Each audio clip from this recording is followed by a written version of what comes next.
I need all the wins, yeah. Ain't no L's, I gotta get a no call to quits, yeah. Gotta keep on moving no matter how hard it gets, yeah. Better move out the way, cause I'm coming with harder hits. My head is as hard as a brick, but I'm harder than all it is. You better move, you might get knocked out, knocked out. You better move, you might get knocked out, knocked out. You better move, you might get knocked out, knocked out. You better move, you might get knocked out, knocked out. My heart on my sleeve. Shield my greed. That's how I get it. Success ain't no given. Some days I don't hit, I don't sleep. When I'm focused, I'm dangerous. They don't wonder when I'm anxious. Ain't no limit till I tank. I'm running on fumes. The opposition don't amaze. The roads racing through the pavement. Get your hands out of my bag. I know that's because I've been in it. I don't need to brag. I guess that's what happens when you taking care of your business. But some family, you do the math. I'm out of my pocket. Houston, we got a problem, man. Perfect, let them watch me. Elevating, got them noxious. Cause I'm the pilot in the cockpit. Nose diving in the house. And woo! Watch out, get ahead. Watch out, get ahead. Watch out, get ahead. Woo! It's time! Welcome to DFS by the Numbers with your host, Brady. Better move, you might get knocked out. Knocked out. You better move, you might get knocked out. Knocked out. You better move, you might get knocked out. What is up, everybody? Welcome to DFS by the Numbers. This is UFC 277 Best Bet, the 2-hour pay-per-view special. We're going to go through, give our best bets for each and every fight on the entire card. I will send these guys off, and if somebody wants to come on, I will put the link out on Twitter. Hit me up if you want to come on and give your best bet or talk about a fight that you're excited about. You are more than free to come on. I already have a couple people that are going to be coming on after these three are done, but yeah, it should be a fun card. Definitely looking forward to it. We're going to start with Wheezy. Wheezy, what is up? You looking forward to UFC 277? Yeah, man, I'm definitely looking forward to it. There's a lot of very interesting fights on this card. I'm surprisingly light gambling-wise on it, but the spots that I did like, I hit pretty hard, and I'm anxious to break it down with you guys and see what you guys are thinking. So let's make some money this week, man. I'm ready.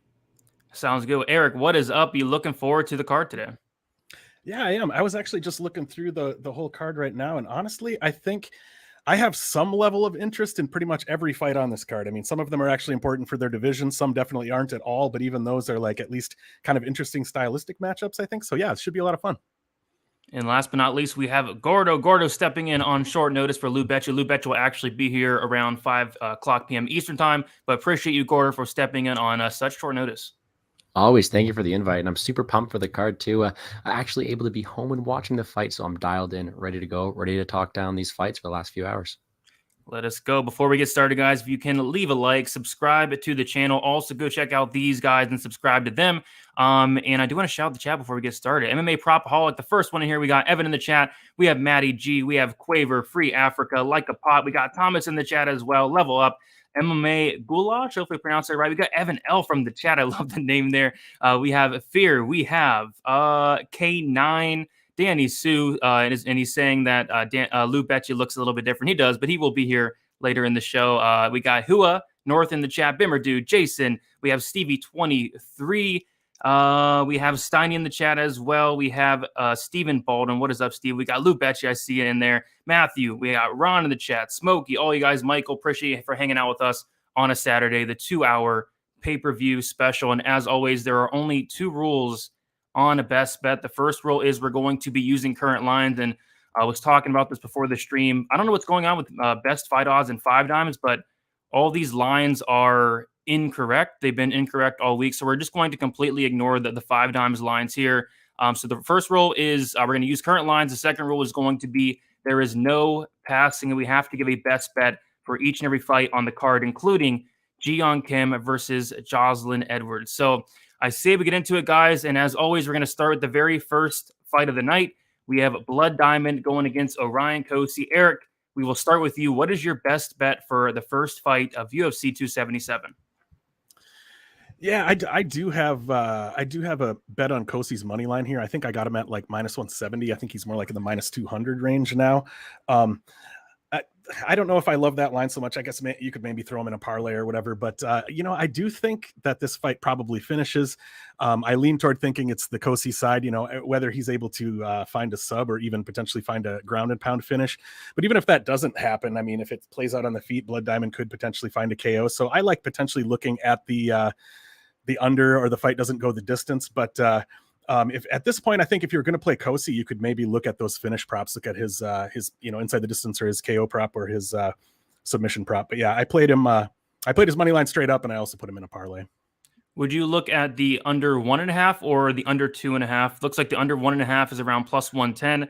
The under 2.5 I see on DraftKings Sportsbook is minus 190.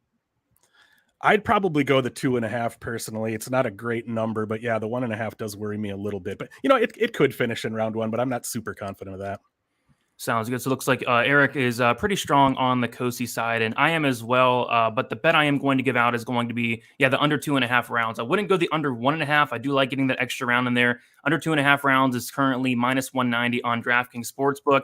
I think it's pretty simple stylistically. Like Cosi should absolutely be able to get this fight down to the mat. Very good ground and pound, a couple submissions on his record as well. I'm just not completely sold on Blood Diamond. I don't think he's UFC caliber. He's 3-1. He's in the UFC because he's buddies with Adesanya. I think Cosi gets him out of here. So, but the under 2.5, I think, covers both sides. If Cosi's not able to get his ground game going, if this fight does play on the feet for long periods of time, Blood Diamond could potentially knock him out. And it looks like Cosi did have a tough weight cut. He did miss weight by a couple pounds. So I like the under 2.5, kind of covers both sides there. Gordo, what are you liking for this fight here? It's crazy how much I'm looking forward to this fight because it's one I have way too much involvement in. I was really high on this fight from the moment it was booked. I locked in Orion Cosi a long, long time ago. I got him at minus 150, and he's a guy I was really looking to target. Of course, if I could do it all again, maybe I'd lower that a bit because I'm with you guys. The under is the way to go. If there wasn't an error with 5 dimes submitting it, my lock of the night this week would be that under 2.5. I do like it. Minus 190, I think, is still a bit too short. I'm really liking every single aspect of the fight to finish. I mean, you're going to have the better grappler guy who knows what he has to do, go out there. It could take a few punches in the early rounds, but I think that the weight cut's not going to help it, and it's really going to lead to Blood Diamond's win condition, in my opinion, which is that knockout. I don't think Blood Diamond's the minute winner here. I think Orion Cosi's going to have the ground advantage, the volume advantage, everything like that. So I think that once he gets to the ground, Cosi should have no issues with getting him out of there. And on the feet, Blood Diamond is going to have that knockout potential to take advantage of that bad weight cut. So under's the way to go. That is the best bet. However, I do like the Cosi side as well. Maybe even a round one sub at plus 850, but under 2.5 is the way to go. Sounds good. And last but not least, Wheezy, what are you liking for the very first fight of the night here? Yeah, so I have Orion Cosi as the first leg in my greasy 4-legger at minus 170. But in terms of a track bet on this fight, I've got the over 1.5 in this bet. And here's what I'm looking at here. I don't think Cosi's a great submission grappler. I mean, I think he can get guys on the regional scene. And I know that Blood Diamond is kind of like a regional scene fighter. He certainly would be if he wasn't friends with Adesanya. But I don't see Cosi as the kind of guy who's like, he takes you down once and then you're going to get subbed. So I kind of see Cosi wrestling a lot early. I see this fight potentially finishing late, but for over 1.5 at minus 135, that is a 55% implied probability. Let me look here. Yeah, I actually got it at minus 126 is where I bet it, but it's at minus 135. But at a 55.75% implied probability, we're looking at the over 1.5 rate, and at 175 pounds is 66.5%. We're only paying 55.7% here. So it's like a 10% edge over the books.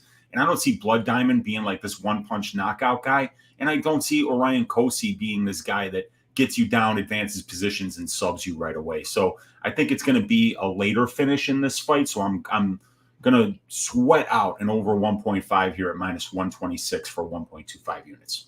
Nothing wrong with that. Definitely a contrarian take, but I could definitely see it going over. Cosi does have like 2 or 3 round 3 finishes, believe it or not. So don't hate that look.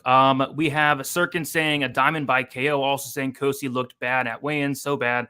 John Smith is saying the fight ends in round 2 or round 3 plus 200. I don't hate that, John Smith. Dan Goldstein saying he's on the under 1.5 here. Blood Diamond already tripped Costco up at the weigh-ins with his Jedi mind tricks. There you go. Torque saying Orion going to hold him against the cage. He's certainly going to try. That's going to be his game plan. Sean saying I rewatched Cosi, Rowe, and Man Cosi took a bunch of bombs. Yeah, he absolutely did, and kept coming back, unleashing his own flurries. Yeah, the dude is tough. And then Propaholic saying Cosi inside the distance. And then Drake saying this is a dog or pass situation. And it could be at this line now, but I do think Cosi does probably roll here. All right, we'll move on to the next fight of the night. And we have, we have Nikolai Negumereanu going against Ihor Poteria. And my goodness, I want to bring up this line. Mariano opened up at plus 170, and I made a big mistake not betting him here on Sunday. I think it was like plus 135, something like that. Ended up passing, and now he's like minus 140, minus 135, and this is a fight I don't really want to put a ton of money on, but I'm curious to see what you guys have in this fight. And I'm curious to see if any of you guys were able to pull the trigger on Mariano when he was plus money, and then curious to your thoughts on the current line. We'll start with you, Gordo. What are your thoughts on this fight here? Yeah, I didn't get the best of the line, but I did get some plus money on Mariano this week. I got him at plus 110. He's a guy who I think styles make matchup, and I think that we look at the better striker, the more technical striker is going to be Poteria, but he's facing a guy in a brick for a head. Mariano is able to absorb a lot of the damage and keep coming forwards, and when it comes to a guy who's faced more adversity and been able to be at that UFC level, I do think Mariano has the edge. Poteria has that fraudulent record, 20-2, and I think that early on he's going to look good, but if you can't get a guy like Mariano out of there because he has such a good chin, it's going to look dicey later on. I think grappling advantage, wrestling against the cage, it's going to be Mariano, and I think he has power in his own right too, so I think he's going to keep walking forward, push a pace on Poteria, and drag him into deep water he's never seen before. I'm on his side. However, the money line is getting a bit out of hand. It's not like I'd be playing Mariano at juice price with a lot of confidence. I do think that the over isn't bad at over 1.5 because of how tough Mariano is. I don't mind that at minus 155. Sounds good. And I kind of have a contrarian take on this fight, and maybe it's contrarian, maybe it's not, but I did see a prop that kind of stuck out to me. So you take a look at the fight, doesn't go to decision. It's minus 200, minus 215. And I did take a small poke on the fight ending by knockout, which is currently plus 100. The reason being is I think these guys are going to throw down on the feet. Both guys hit very hard, and both guys just don't have any striking defense to speak of. Mariano blocks punches with his face, and he's very tough, but my goodness, Eeyore does hit hard. Mariano like a 38% striking defense, and Eeyore, like, he's very hittable as well. He has like a 32% striking defense thus far in his Contender Series fight that didn't last long, but still, he is very hittable. So I think these guys are going to stand in the middle and bang with no striking defense, with a bunch of power. A knockout would not shock me. Plus 100. They both do have submissions outside the UFC, but against very low-level guys. I don't see like an armbar from guard. I don't see a heel hook or nothing like that. I think if this fight does finish, it is going to be some type of knockout. So that's kind of my contrarian take here. I think fight ending a KO at plus money is not the worst way to go. Weezy, what are you liking for this fight here? Yeah, I had just actually placed a small bet here. So I've got Mariano in my greasy 4-leg parlay right around even, maybe minus 105. But I just took a shot on Mariano at plus 150 on DraftKings. Mariano to win and over 1.5 because, you know, I think these guys are pretty well matched actually, but it's Mariano's chin, Mariano's output, and Mariano's durability that I think make him win this fight later on. After 7.5 minutes, because there could be an adrenaline dump here for Poteria in his UFC debut in front of a live crowd. I just think that Mariano is extremely durable. I mean, I can't believe some of the shots that this guy has taken and kept coming forward. And in the Safarov fight, he was getting the shit beaten out of him on the ground. Never gave up, never stopped. So I don't think Poteria is getting him out of there early. And I don't really see Mariano being an early finisher at this level against anybody. But he might. It's 205 pounds. Anyone can land a big shot. But taking something that's like minus 140 right now and turning it into plus 150 and kind of getting it by the best win condition, which would be a late finish or decision, that's how I would bet Mariano here. Plus 150 to win and over 1.5. Just not bad on it. Yeah, not bad. It will definitely be a sweat early, I feel like. But yeah, you're relying on that toughness, and rightfully so. You need a shovel to knock this guy out for sure. Eric, what are you liking for Mariano Poteria? Yeah, I think this is a pretty greasy fight where it's hard to really feel super confident in either guy. I guess my general read is that I think Ihor might end up being the better fighter. Like if these guys were both in the same position as far as having the same amount of experience against the same level of competition, I would probably like Ihor here. But just because he's stepping up and we haven't really seen him, especially be dragged into deep waters by somebody who's a little bit higher level of competition, I didn't know what I was going to pick for my best bet. I was just looking through props right now. You guys were talking, and I found something that I like here. Mariano in round 3 can be had for plus 1,400. And I think, Ihor has, like I said, he has gone to decision a few times, but it's against guys that are like 0-0 and like 2-3 and stuff like that. And as you guys mentioned, Mariano is super tough. I think Ihor might get dragged into deeper waters here with a level of competition he's never been in there with. And maybe Mariano gets him out of there late. Plus 1,400 that seems worth a shot. There you go. I like it. And I like the fact that he does have that cardio late into the fight. He does have that toughness to get it extended. I think it's a good look. Eric, let's see what the chat is saying on this one. Sean saying Nicolau all day. Propaholic saying fight to end by KO. I have a $30 bet on Nicolau by KO at plus 350. Evan saying I got him at plus 120, a phenomenal line there. I know a lot of people that did get him at like the plus 120, plus 130 range. You definitely did your job there. Lou is on the Yam Bags, and I'm sure he will tell us more about that when he gets on here. But yeah, Yam Bags for this fight. When there is a Nega Mariano fight, there is bound to be a Yam Bags. I think it's like plus 2,000. John saying another fight to end in round 2 or round 3, plus 215. There you go. Propaholic saying guy has a brick of a head. He just continuously walks forward. I saw the second round KO at plus 1,200. And the third at plus 2,000 on FanDuel might take a little poke. There you go. And Steiny saying Eeyore Poteria, his tail is going to fall off. We will definitely see. But let's keep moving on, guys, to the next fight. And we have the people's main event. It doesn't get much higher level than this. We have Jeon Kim going against Jocelyn Edwards. And we will start with you, Weezy. What are you liking for this fight here? Nothing to see here. Let's move along. Let's call it a draw. Next. Draw. So the draw is plus 6,600 for, and whoa, somebody actually bet the draw on Bet365, went from plus 8,000 to plus 6,600. Wheezy, you're out here moving lines. You place a wager on this one? Yeah, huge wager, you guys. It's draw or homeless. If you get a knock on your door late night, Brady, it's because there wasn't a draw in this house, and I'm going to need to crash on your couch. I got $15,000 on the draw.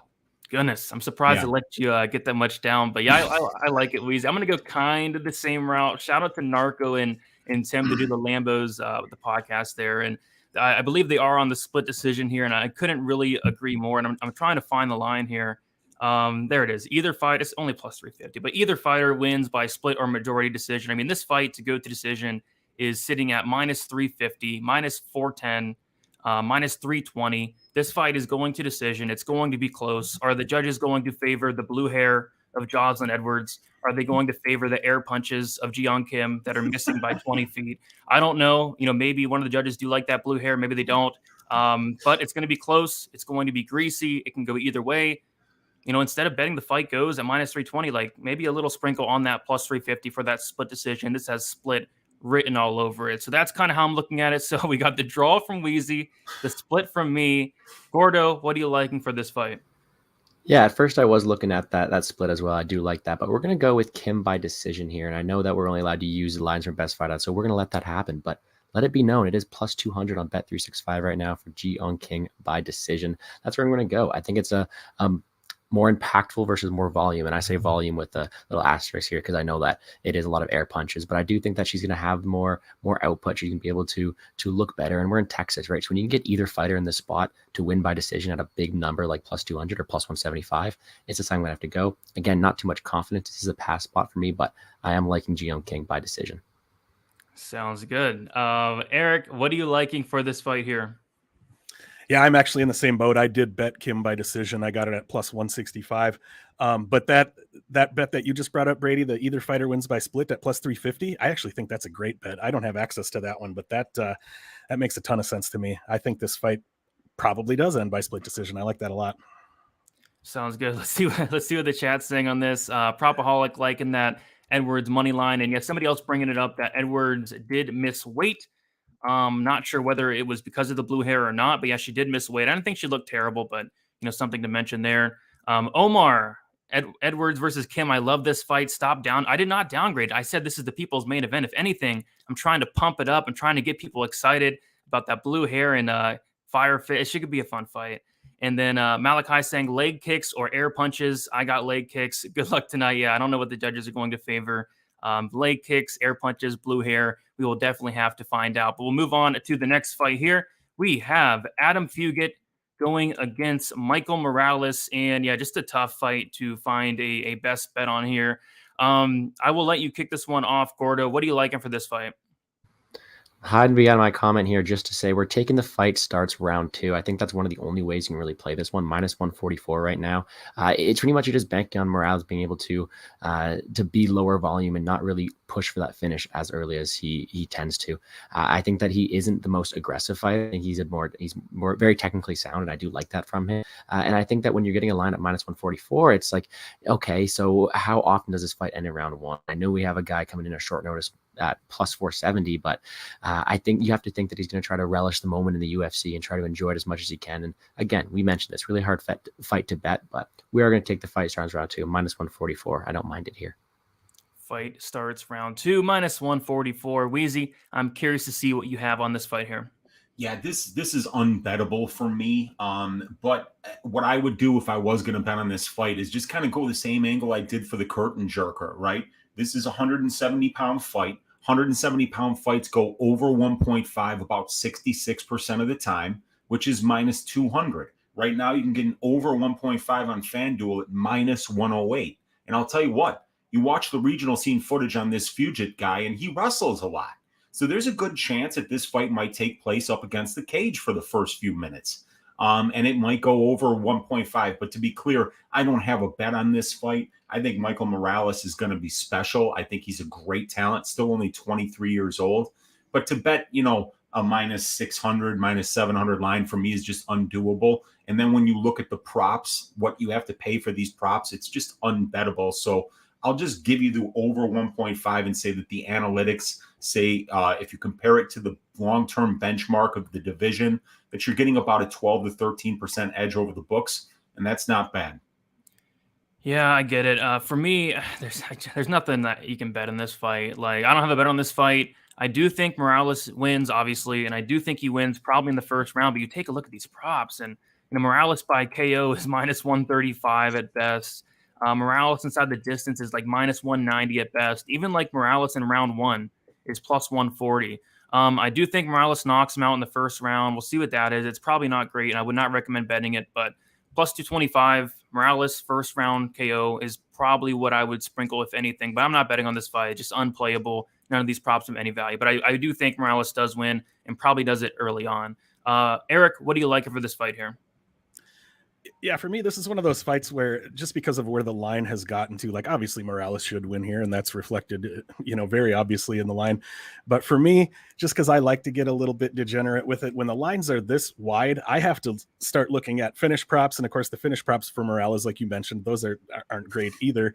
So I have to start looking at stuff like, Adam Fugitt by KO in round 1 and stuff like that. Lou Betya dropped it in the comments there. I think he said, Fugitt by KO in round 1 was like what, plus 2,400 or something like that. Like, yeah, of course it's not very likely, but those are the spots that I have to start looking at it. Since there's no passing, got to give a bet out. If I was going to bet something on this, I got to pick a weird finish prop for the big underdog, just so I'm getting a big number. Yeah, I don't blame you. And we do want to see what we have in the chat here. Let's see here. John Smith saying, if you get rounds 1 or rounds 2 plus 900, taking a shot on the dog here. I mean, you might as well at these odds. You can't bet Morales at minus 700. I mean, the guy's good, but is he minus 700 good? I just don't think so. Hurley, Morales in under 1.5. Not sure what the odds are on that. I do think that's probably most likely, but probably not getting the best odds on it. Let's see here. Sean saying Fugitt has 43 seconds of cage time in the last 3 years. That is true. Propaholic saying, I like the over 1.5, but Morales might go out there and starch. I mean, I think that could definitely be on the table. Lou Betcha saying the fight, if you get by sub during the ref instruction plus 3,000, I don't think we've ever seen one of those, but hey, you never know. Anything can happen. Fireside saying Fugitt spamming 7 straight rear high kick, rear hand in the last fight was masterful. It kind of reminds me of Blood Diamond. Saw a Blood Diamond fight. He was just spamming the head kick. It was pretty funny there. Fireside also saying Morales had better improved his head movement, or he's getting caught. Fugitt is sneaky. Yeah, that's the one thing I don't like about Morales is he is very hittable. I think his striking defense is terrible, like 32%, something like that. Not good. And then John Smith saying Fugitt. Yeah, we already talked about that one, round 1 or round 2. See if I missed anything in here. Morales by decision. That would be interesting. He has won a decision before. Morales by decision is like plus 340. So it could be worth a shot there, but I think we can move on to the next fight. And we have Jakar Close going against Hoffa Garcia. We will start with you, Eric. What do you like in here? I just wanted to add, Lou Bet, you mentioned the finish during the ref instructions. For anybody watching, if you've never watched it, Heath Herring did finish Yoshihiro Nakao during the ref instructions. Yoshihiro Nakao kissed Heath Herring on the lips while they were doing the little face-off there, and Herring knocked him out. The fight hadn't even started yet, and they initially did call it a round 1 KO.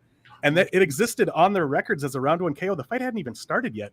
And they eventually did change it to a no contest, but I just thought it was funny that they actually called it a round 1 KO. Anyway, look up that clip if you've never seen it. It's pretty crazy.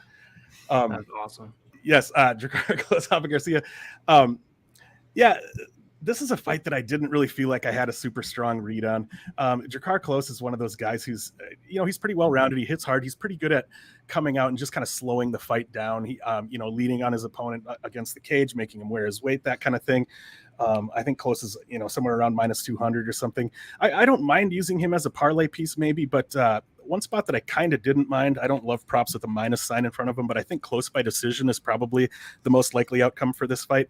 And you can get close by decision at -120. So you're turning that like -190, -200 favorite into a -120. Maybe not a terrible spot.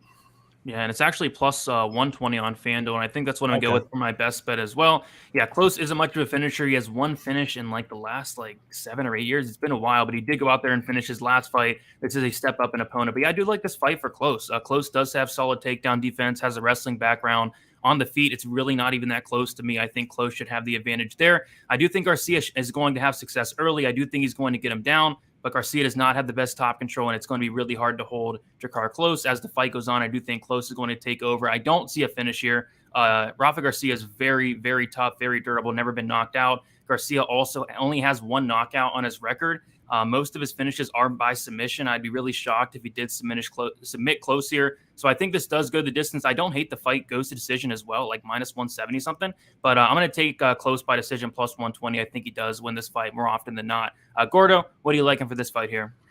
Yeah, I have to agree. You're going to have to give a lot of the advantage in this fight to Klose. But with that being said, early on, it's going to look like a close fight, no pun intended. I think it's going to be a good battle for as long as it lasts. But I can't get past that striking defense of Garcia, and we have seen him slow down. So it's not really one I'm really running to play the dog. I do think it's close season here. I think I'm going to play him by decision, just as you guys as well. But seeing how much I think Rafa Garcia is going to have to wrestle in order to have success in this fight, I wouldn't mind playing a bit safer and taking Klose round 3 or decision, which is sitting at -105 right now. That's also on I think it's FanDuel, so that's also not a bad look. But I got to go with you guys. Close by decision plus 120. I think that's the best bet for me.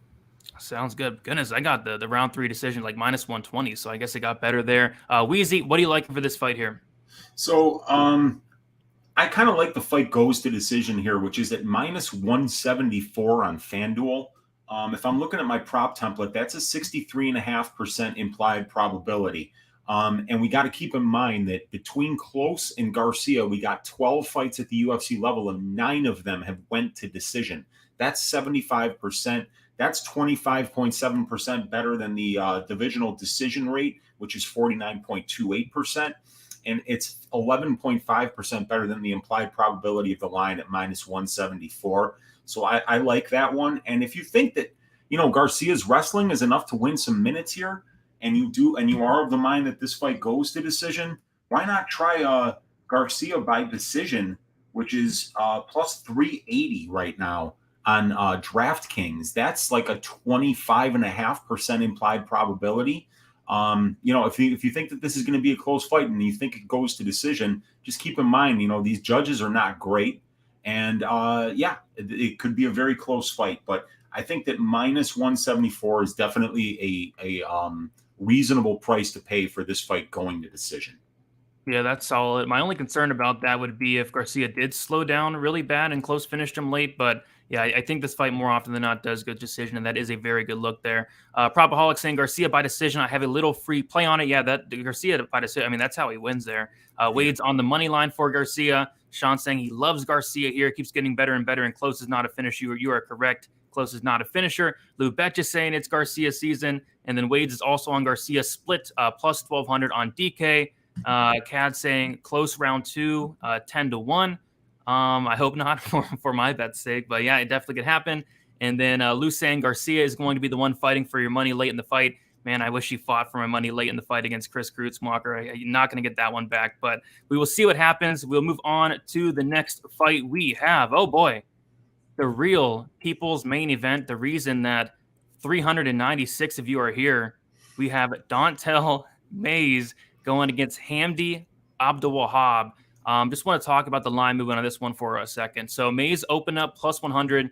He went to plus 115. I actually saw this line last week, and I really wish I looked into it. I saw the plus 115. I'm like, who's this Hamdi dude?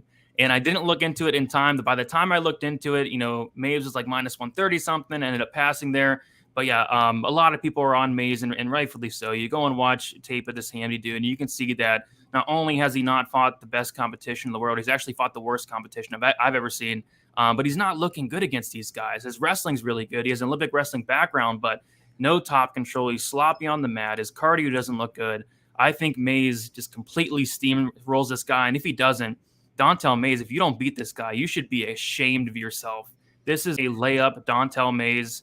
If you don't finish this guy, you should be ashamed. And we will give you a big shame on Stat Diggers tomorrow, right, Weezy? But there's no question about it, man. This is Uncle Weezy's ass shaving of the week. I need him to go in there and shave ass. And there's some hair on the ass to be had tonight. So I think he's going to get the job done.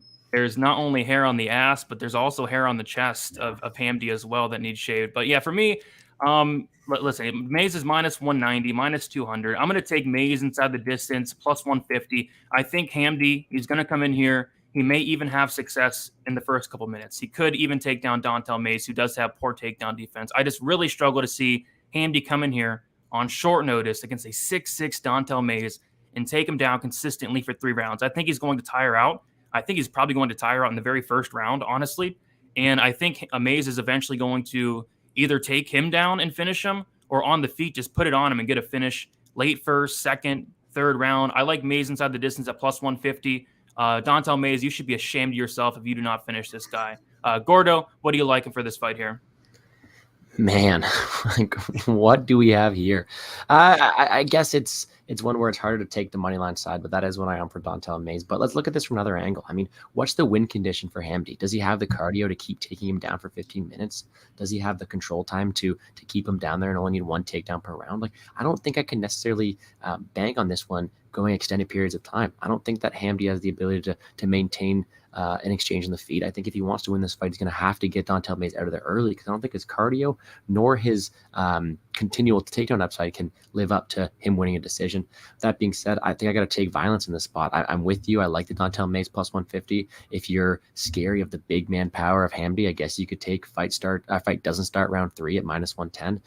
But I do agree, Don'Tale Mayes season here. It's so hard for me trying to justify playing him such a chalk price, but you look at the guy he's facing and it has to come to me. I'm with you on the Mayes inside the distance, but let's go fight doesn't start round 3 as the best bet. Fight does not start round 3.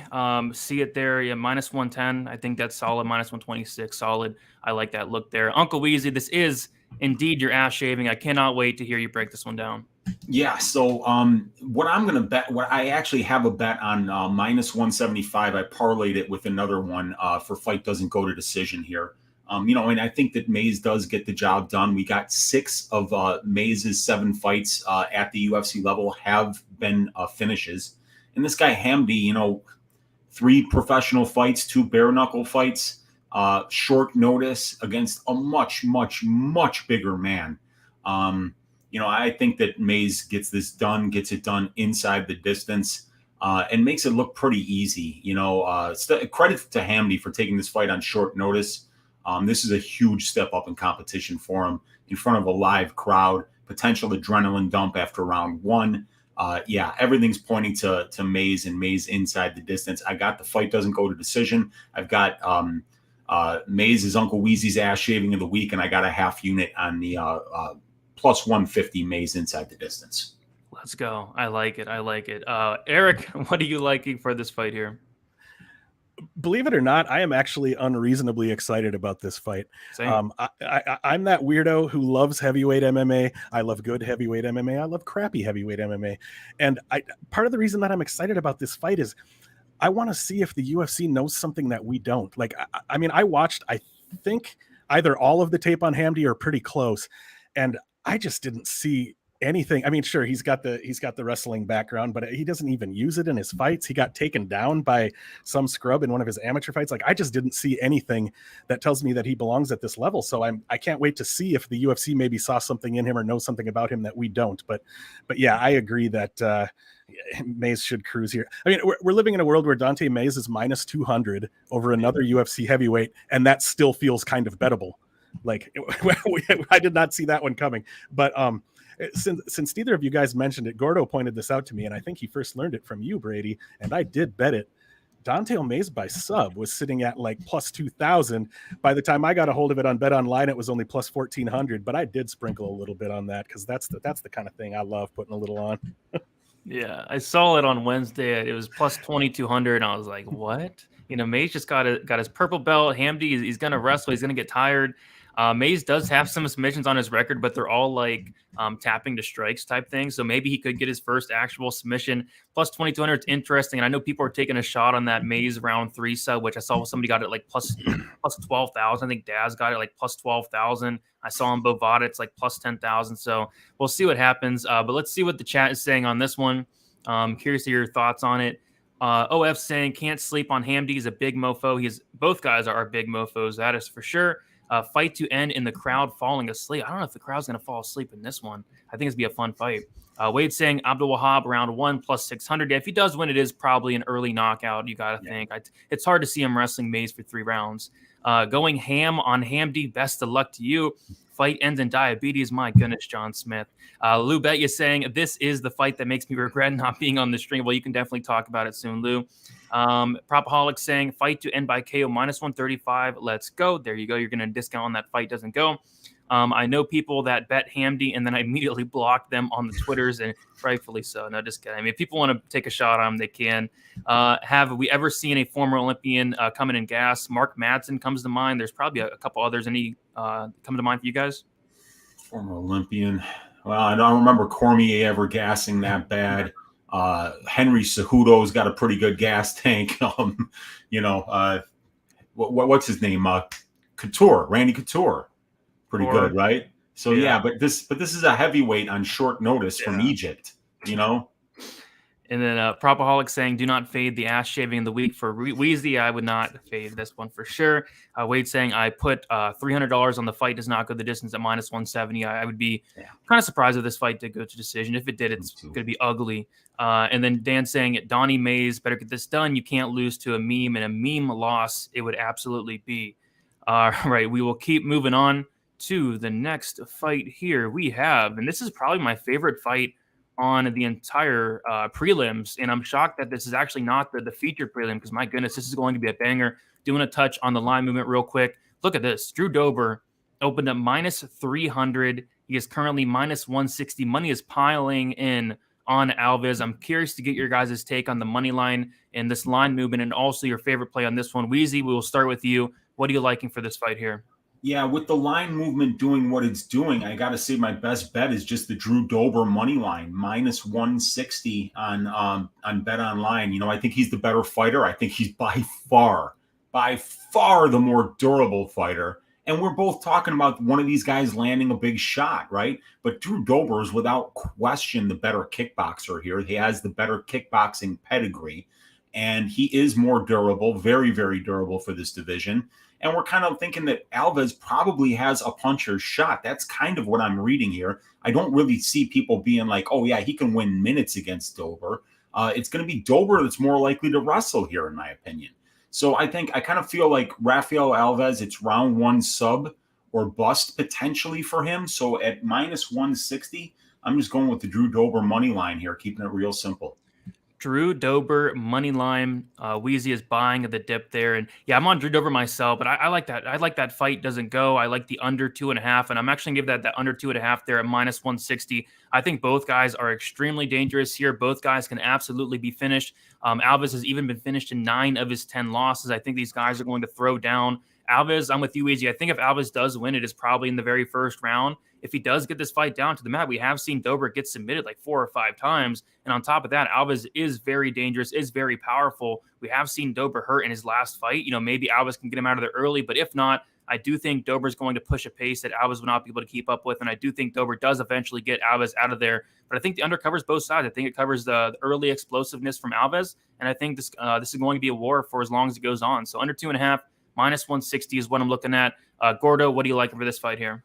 Yeah, I don't mind that at all. I think it's a decently good look, but I'm with Wheezy. I'm buying the dip on Dober. And it's funny because we did our show on Wednesday, and I was talking about how much I like Rafael Alves as a dog. And I think that I liked him a lot because of his price tag. I think if we look at the guy who has more certainty, the guy who looks like to be the minute winner, the guy with probably the better striking, the better technicality, the better durability, the better cardio, that is Drew Dober. When you're betting on Rafael Alves, you're relying on that explosiveness, that him being able to choke out Drew Dober in one of the shots and be able to rock Drew Dober. And I think that at minus 160, I think you're getting a good enough line to be able to play the certainties that we know in Drew Dober. With that being said, I do like the under as well because Rafael has been finished in a lot of his losses. Drew Dober's been submitted 4 times, so I'm also on the Rafael Alves submission at plus 500. With that being said, I bet that before I saw the line that Dober is. If this money keeps coming in on Alves and Dober reaches minus 150, minus 145, it's definitely going to be my best bet as well, just because I do think he is the more reliable fighter and a guy that I could see winning a decision and have a lot more advantage in the fight nonetheless. Sounds Can good. I say something here, you guys? Just real quick. Drew Dober opened at minus 300. Yes. I'm betting him at minus 160 right now. This line has really, really moved a lot, and I'm buying this dip. Wheezy is buying the dip. Eric, are you buying the dip? Yeah, I'm pretty much thinking along the same lines. I did actually put a little sprinkle on Alves by sub. I got it at plus 375. But I do like Dober to win here. And now that his money line has moved that much, I think like minus 160 is that's a pretty good number for this fight, I think. But what I really like for this fight is let Alves go out there and do Alves things in round 1 and then bet Dober live moving into round 2. I think, Alves might come out and have his moments and have a pretty good round 1, and you might get an even better number on Dober. But yeah, like those guys said, as far as betting, pre-flop, I think Dober's money line is pretty decent right now too. Sounds good. So we're looking at Drew Dober here buying the dip. Let's see what you guys in the chat are saying. We have Glenn with the dono. Appreciate you, Glenn. 499 saying shout out to the best chat. Appreciate you a ton. Boston Nick saying Alves looked great at the weigh-ins. Not sure here though. Yeah, this guy Alves, he's jacked to say that's for sure. Alves by submission, guys. Yeah. Alves, a lot of people are on that Alves submission and that Alves submission round 1. Looks like Alves submission is around plus 430. That's been hit. It opened up around like plus 460 there. So yeah, no, a lot of people are on that. Serial Chiller saying Alves by finish. Lou Betcha saying the fight won't start round 3 is my most exposure. Legit half the units I have on the card. My goodness, I agree with it. And that is around like minus 135. So I like it. I do think violence is the answer in this fight. Stop betting against Brazilians, guys. You'll never learn. We will definitely find out. Kodish is saying Dober looked nasty at the weigh-ins. I thought he looked all right. Uncle Keith saying Wheezy buying the dip. I'm buying the dip. There we go. Victor saying I have Dober by 2nd or 3rd round KO, but I had to take a stab at that Alves first round submission. Sub at plus 1100 on FanDuel, just 0.1 units to win 1 unit. Yeah, why not? I think that's how he wins. And then Hunter is saying buy the dip. So do want to take the time to say thank you all for hanging out. We have 517 of you in here. If y'all can please smash the like button, subscribe to the channel, and go check out these guys as well. After these guys are done, if anybody wants to come on to talk about their favorite bet, talk about their favorite fight, hit me up on Twitter or Instagram. I will bring you on for a couple minutes. I know Luke Betch is coming on, so feel free to come on and chat it up. So next fight, this is the feature prelim. We have Alex Morono going against Matthew Semelsberger. And we will start with you, Eric. What are you liking for this featured prelim? Yeah, I've stayed away from betting this fight. I've kind of been back and forth on this one, but Alex Morono is tough. I think the biggest difference in this fight really is just kind of the athleticism of Semelsberger. I think Morono's probably the more skilled and technical fighter when you get right down to it, but Semelsberger's got some height here. He's got some reach here. He's just, I think, the stronger, quicker, more athletic guy who hits harder. Morono's tough. He's hard to put away. I mean, we have seen him get knocked out. I don't mind a shot on Semelsberger's money line, but I also don't mind his KO prop. It was sitting around plus 230 on BetOnline. I think it's probably at a better number than that on DraftKings and FanDuel. But yeah, I guess if I had to give out my best bet here, I'm going to go Semelsberger by KO. Semelsberger KO sitting at plus 260. Wheezy, what are you liking for this fight here? God, I don't like anything for this fight, man. I mean, I think the best thing that I would look at here is play the fight goes to decision at minus 150, which would be a play basically on the decisionator skills of Alex Morono and the durability of Alex Morono.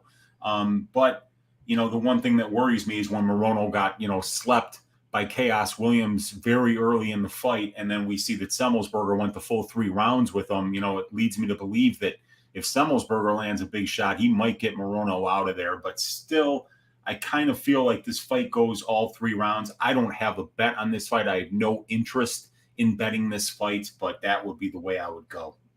Yeah, I'm with you. I don't have a bet on this fight. Don't really have a strong take on this fight, but I think fight goes to decision is what I'd go to as well. Of course, the one thing you would be worried about is that Semelsberger KO. But yeah, Morono's very tough. He's only been knocked down twice, once by Nico Price, once by Chaos Williams. Semelsberger does have a ton of power. He did go out there and knock out, Jason Witt and Martin Snow, which aren't really impressive knockouts to me. If he knocks out a tough guy like Alex Morono, I'll be very impressed. But yeah, I think Morono's toughness carries this to decision here, but am I willing to bet it? Not really, but if I was forced to bet something on this fight, it would be that fight goes to decision. Gordo, what are you liking for this fight here? Yeah, this is one I have a big X over because it's not one I have too much interest in. Matthew Semelsberger is a guy who I think he has a lot to be desired still, but he's just a great athlete, lots of power. And I think that originally the Semelsberger by KO or TKO is going to be the best bet. I think that I like his ability to go out there and connect with the target. I think he's got very good power and will have the athleticism advantage and height and reach over Alex Morono. But if we're looking at pure best bets, and this one's going to be a very, very chalky play, so I don't anticipate, I wasn't going to call this my best bet, but I got to point it out. The Semelsberg finish only, the scorecard's no action. It is sitting at minus 230, but I do think that's a line that I think definitely could be even wider in my opinion. I don't see Morono going out there and finishing Semelsberger that often. I think you got to really count on Semelsberger's durability. You got to count on his ability to keep it upright. And I think that he's the guy with more finish equity in the spot. So that's a spot I'm looking at, but let's go the Semelsberger KO TKO as the best bet. Sounds good. Let's see what the chat is saying on this one. Wade's saying going to live at Morono if it gets past round 1. Dan Goldstein saying Morono by sub plus 1,600. Eric saying Morono by decision. Torque on the Morono money line. David also on the Morono sub, which is around plus 1,600. Propaholic saying Semelsberger by KO plus 270. Morono can't handle power. It's going to play out the same way as Morono versus Chaos Williams. Yeah, Williams ran through him in like 30 seconds. And also Morono will have an adrenaline bump fighting in Texas. Semelsberger by decision 2-1. And then, yeah, Uncle Keith talking about that scorecards equals no action. Opened up minus 190. I think that's a really good look there. I'd be shocked if Morono finished Semelsberger here. Morono by decision. Yeah, I think if Morono wins, that's probably how it is. And then Brian saying Morono is going to take a nice nap. And then Eric saying the finish only is a good play, and I think it is as well. I'm curious to know what it is on DraftKings and FanDuel, but that would be something I would consider looking at. All right, we'll keep moving on, guys. We have the main card opener here. We have Anthony Smith going against Magomed Ankalaev, one of the biggest favorites on the card, tied with Morales there. Minus 700 for Ankalaev here. So we'll start with you, Gordo. Anything sticking out here in this fight? Yeah, I don't know if I'm just biased towards cheering for Anthony Smith because I know how good defensively sound Magomed Ankalaev is, but I'm cheering for Anthony Smith here. I think he has the ability to go out there, make things uncomfortable, and put Ankalaev to deep waters that I haven't really seen recently. And that's why the bet I'm on this weekend, which was inspired from Daniel Agassi tweet about it, but we're going, again, another finish-only prop on the Anthony Smith side. I think that he's a guy who's going to be actively trying to make Ankalaev uncomfortable, and I think that he's going to go out there and really try to push a pace and make Ankalaev see things he hasn't seen before. And when he has been put in those uncomfortable situations, I mean, we all remember what happened against Paul Craig, right? I'm not saying Anthony Smith is Paul Craig, but he's Lionheart. He's got determination, and I think he's going to go out there and try his best to make the uber talented Ankalaev uncomfortable. I think it's a very, very wide line. I think that it should be a bit closer because Smith does have that finishing ability, and he has gone out there and proved people wrong before. So Give me Anthony Smith finish only. I think Ankalaev by decision is the most likely outcome. I think that he's so technically sound. I think he's got very good striking chops as well. But I'm cheering for a fun fight. I'm cheering for the upset. And this way covers a bit of both with the Smith scorecards, no action.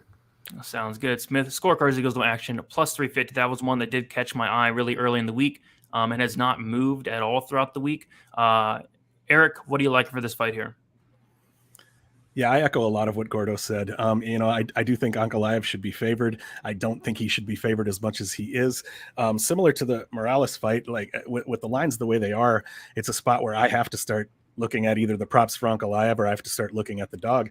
And I did make, I'm not going to say this is the best bet here, but I did make a crazy bet on this one just because I loved the number and I like to have a little fun. But I put a little sprinkle on Anthony Smith by submission in round 3, and I got it at plus 5,000.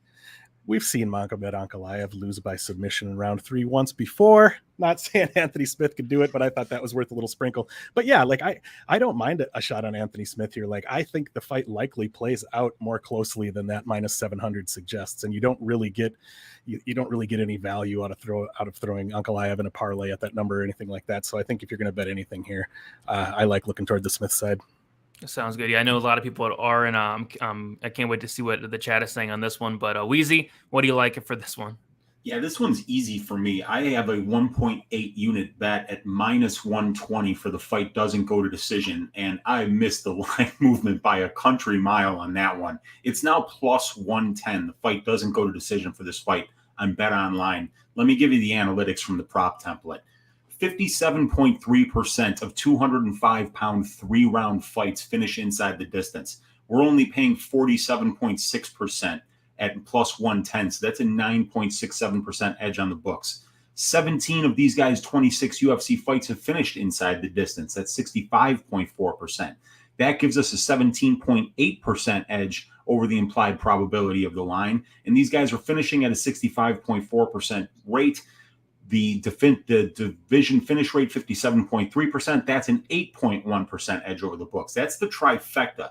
9.67% edge, 8.1% edge, and a 17.8% edge. Man, the analytics love the fight doesn't go to decision bet here. And every Ankalaev fight where you've had somebody pressuring him, getting in his face, and not trying to win minutes, that fight is finished. And Anthony Smith fights have finished inside the distance 46 out of 52 times in his long, illustrious career. That's 88.5%.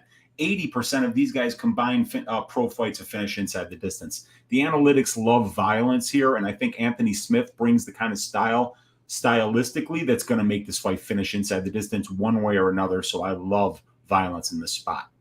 Yeah, and you broke it down perfectly. I'm also on the fight doesn't go. I didn't get the plus 110. I got the plus 100 there.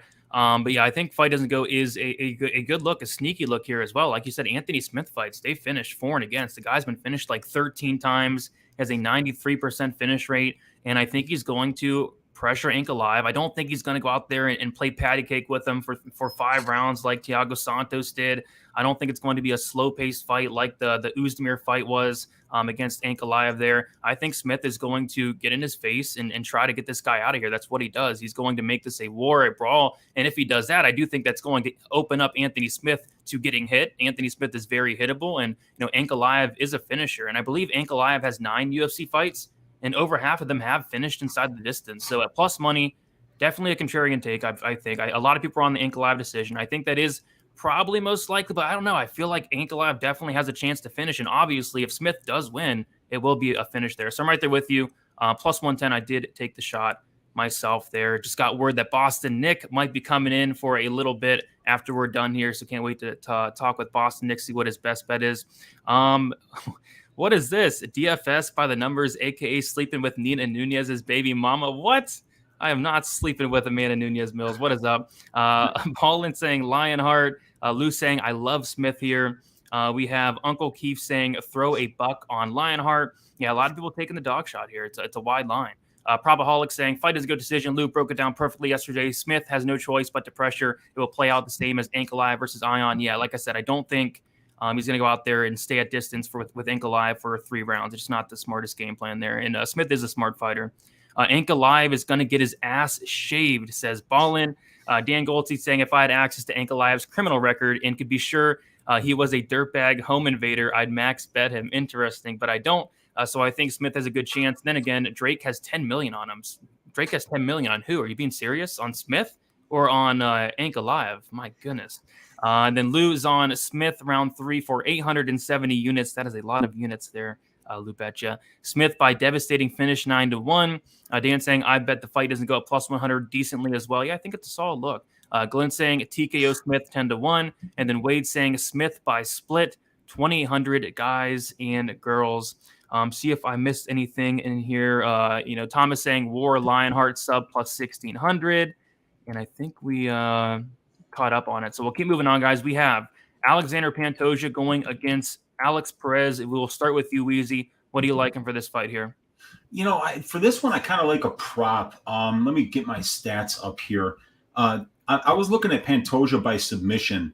Pantoja in the UFC in 8 victories has 3 wins by submission.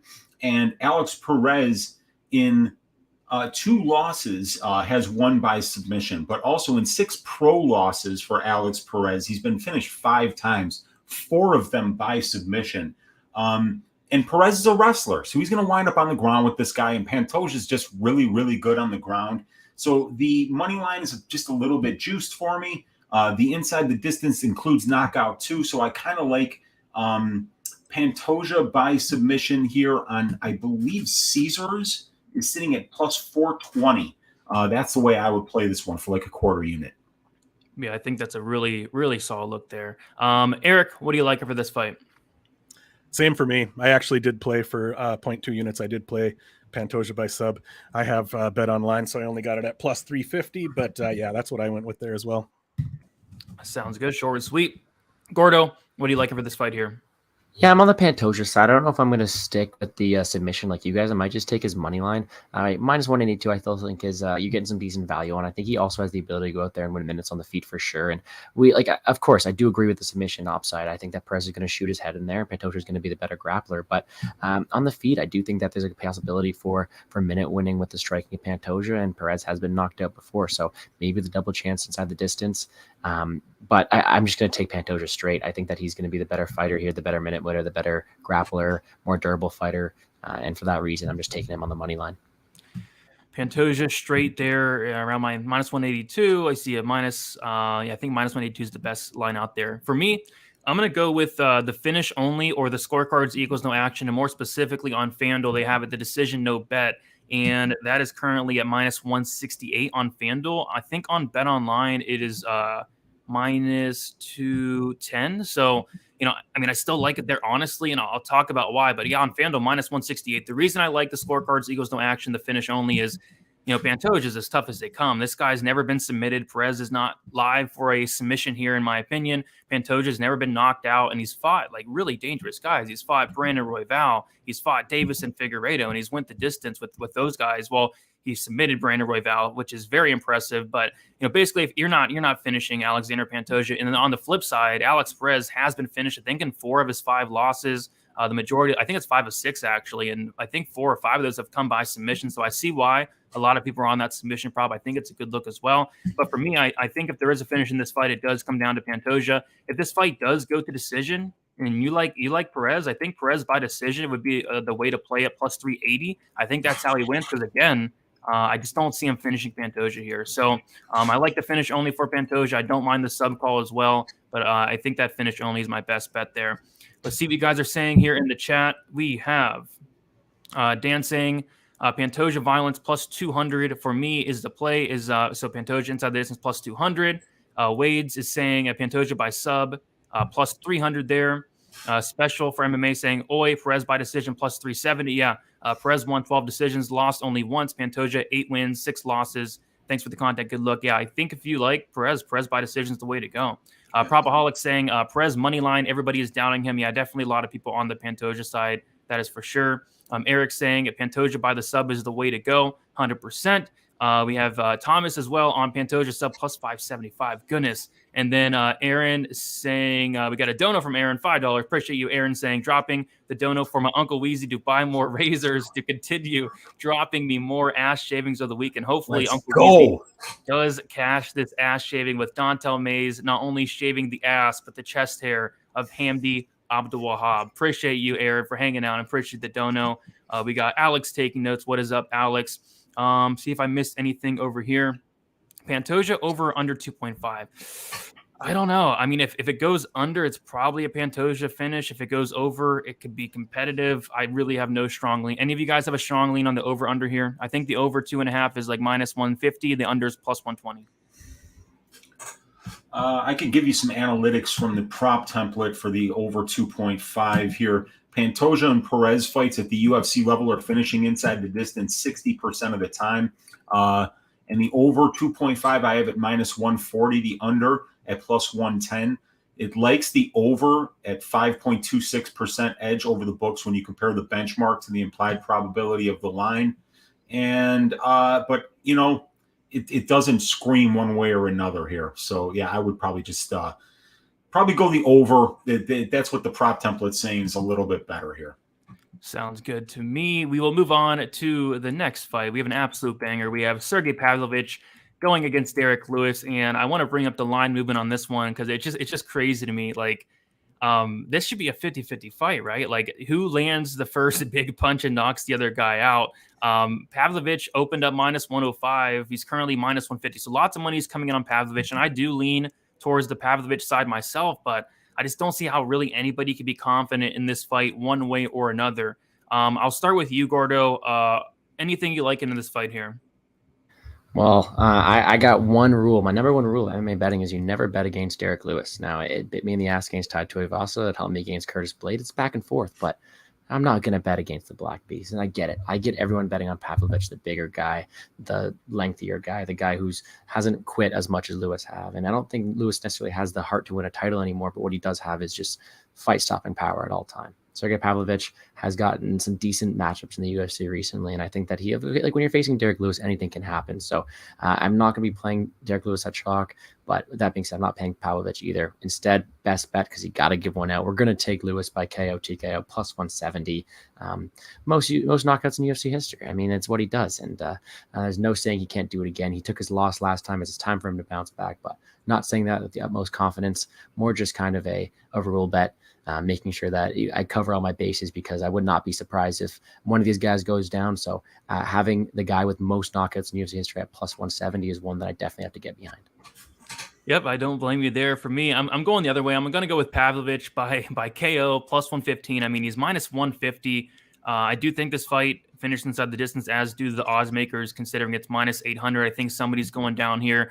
And yeah, Pavlovich, he's huge. He's going to be the bigger guy, a 5-inch reach advantage. He's 7 years younger. This guy has a ton of power. Both guys do. But I do lean towards the Pavlovich side. I disagree with the money line, but I'm getting plus money for his knockout prop, plus 115. I'm taking a shot on that. Eric, what do you like for this fight here? Yeah, like you said, Brady, I think it's hard to feel real confident on either side with this fight, and that's reflected in the line. But so it's kind of a spot where, you know, like Gordo said, you can get Lewis by KO at plus 170. That's probably the bet I like the most.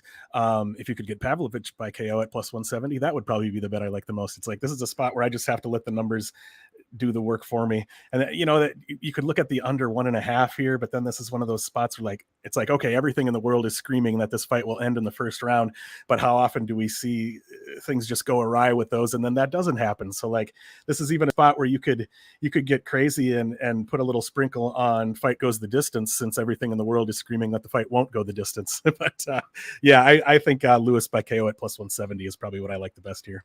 Sounds good to me. And then Wheezy, what do you like for this fight here? So thanks, Eric, because I actually have a quarter unit on fight goes to decision at plus 480. You know, it's a quarter unit. It's one of those things, but I also did in the fourth. So I've got a greasy 4-leg parlay this week. It's the Nega Mariano, the Orion Cosi money lines. The fight doesn't go to decision for Ankalaev Smith. And then the fourth leg is this fight starting round 2. Now, before you guys get out the pitchforks and torches, let me just give you a little bit of the thinking here. Now, in Pavlovich and Lewis's 28 combined fights, only 10 of them have finished in round 1. So that means 18 out of 28 have finished after round 1. But right now, fight starts round 2 is just a little over -100. So you're looking at, maybe a 52% implied probability for something that's happening about 66% of the time, just in these two combined combined fights. And then from there, fight starts round 2, and heavyweights is a good number. You're getting edges in both of those places. And then keep in mind the way that Derek Lewis fights. It's very, very low output. This guy's only landing 2.5 significant strikes per minute.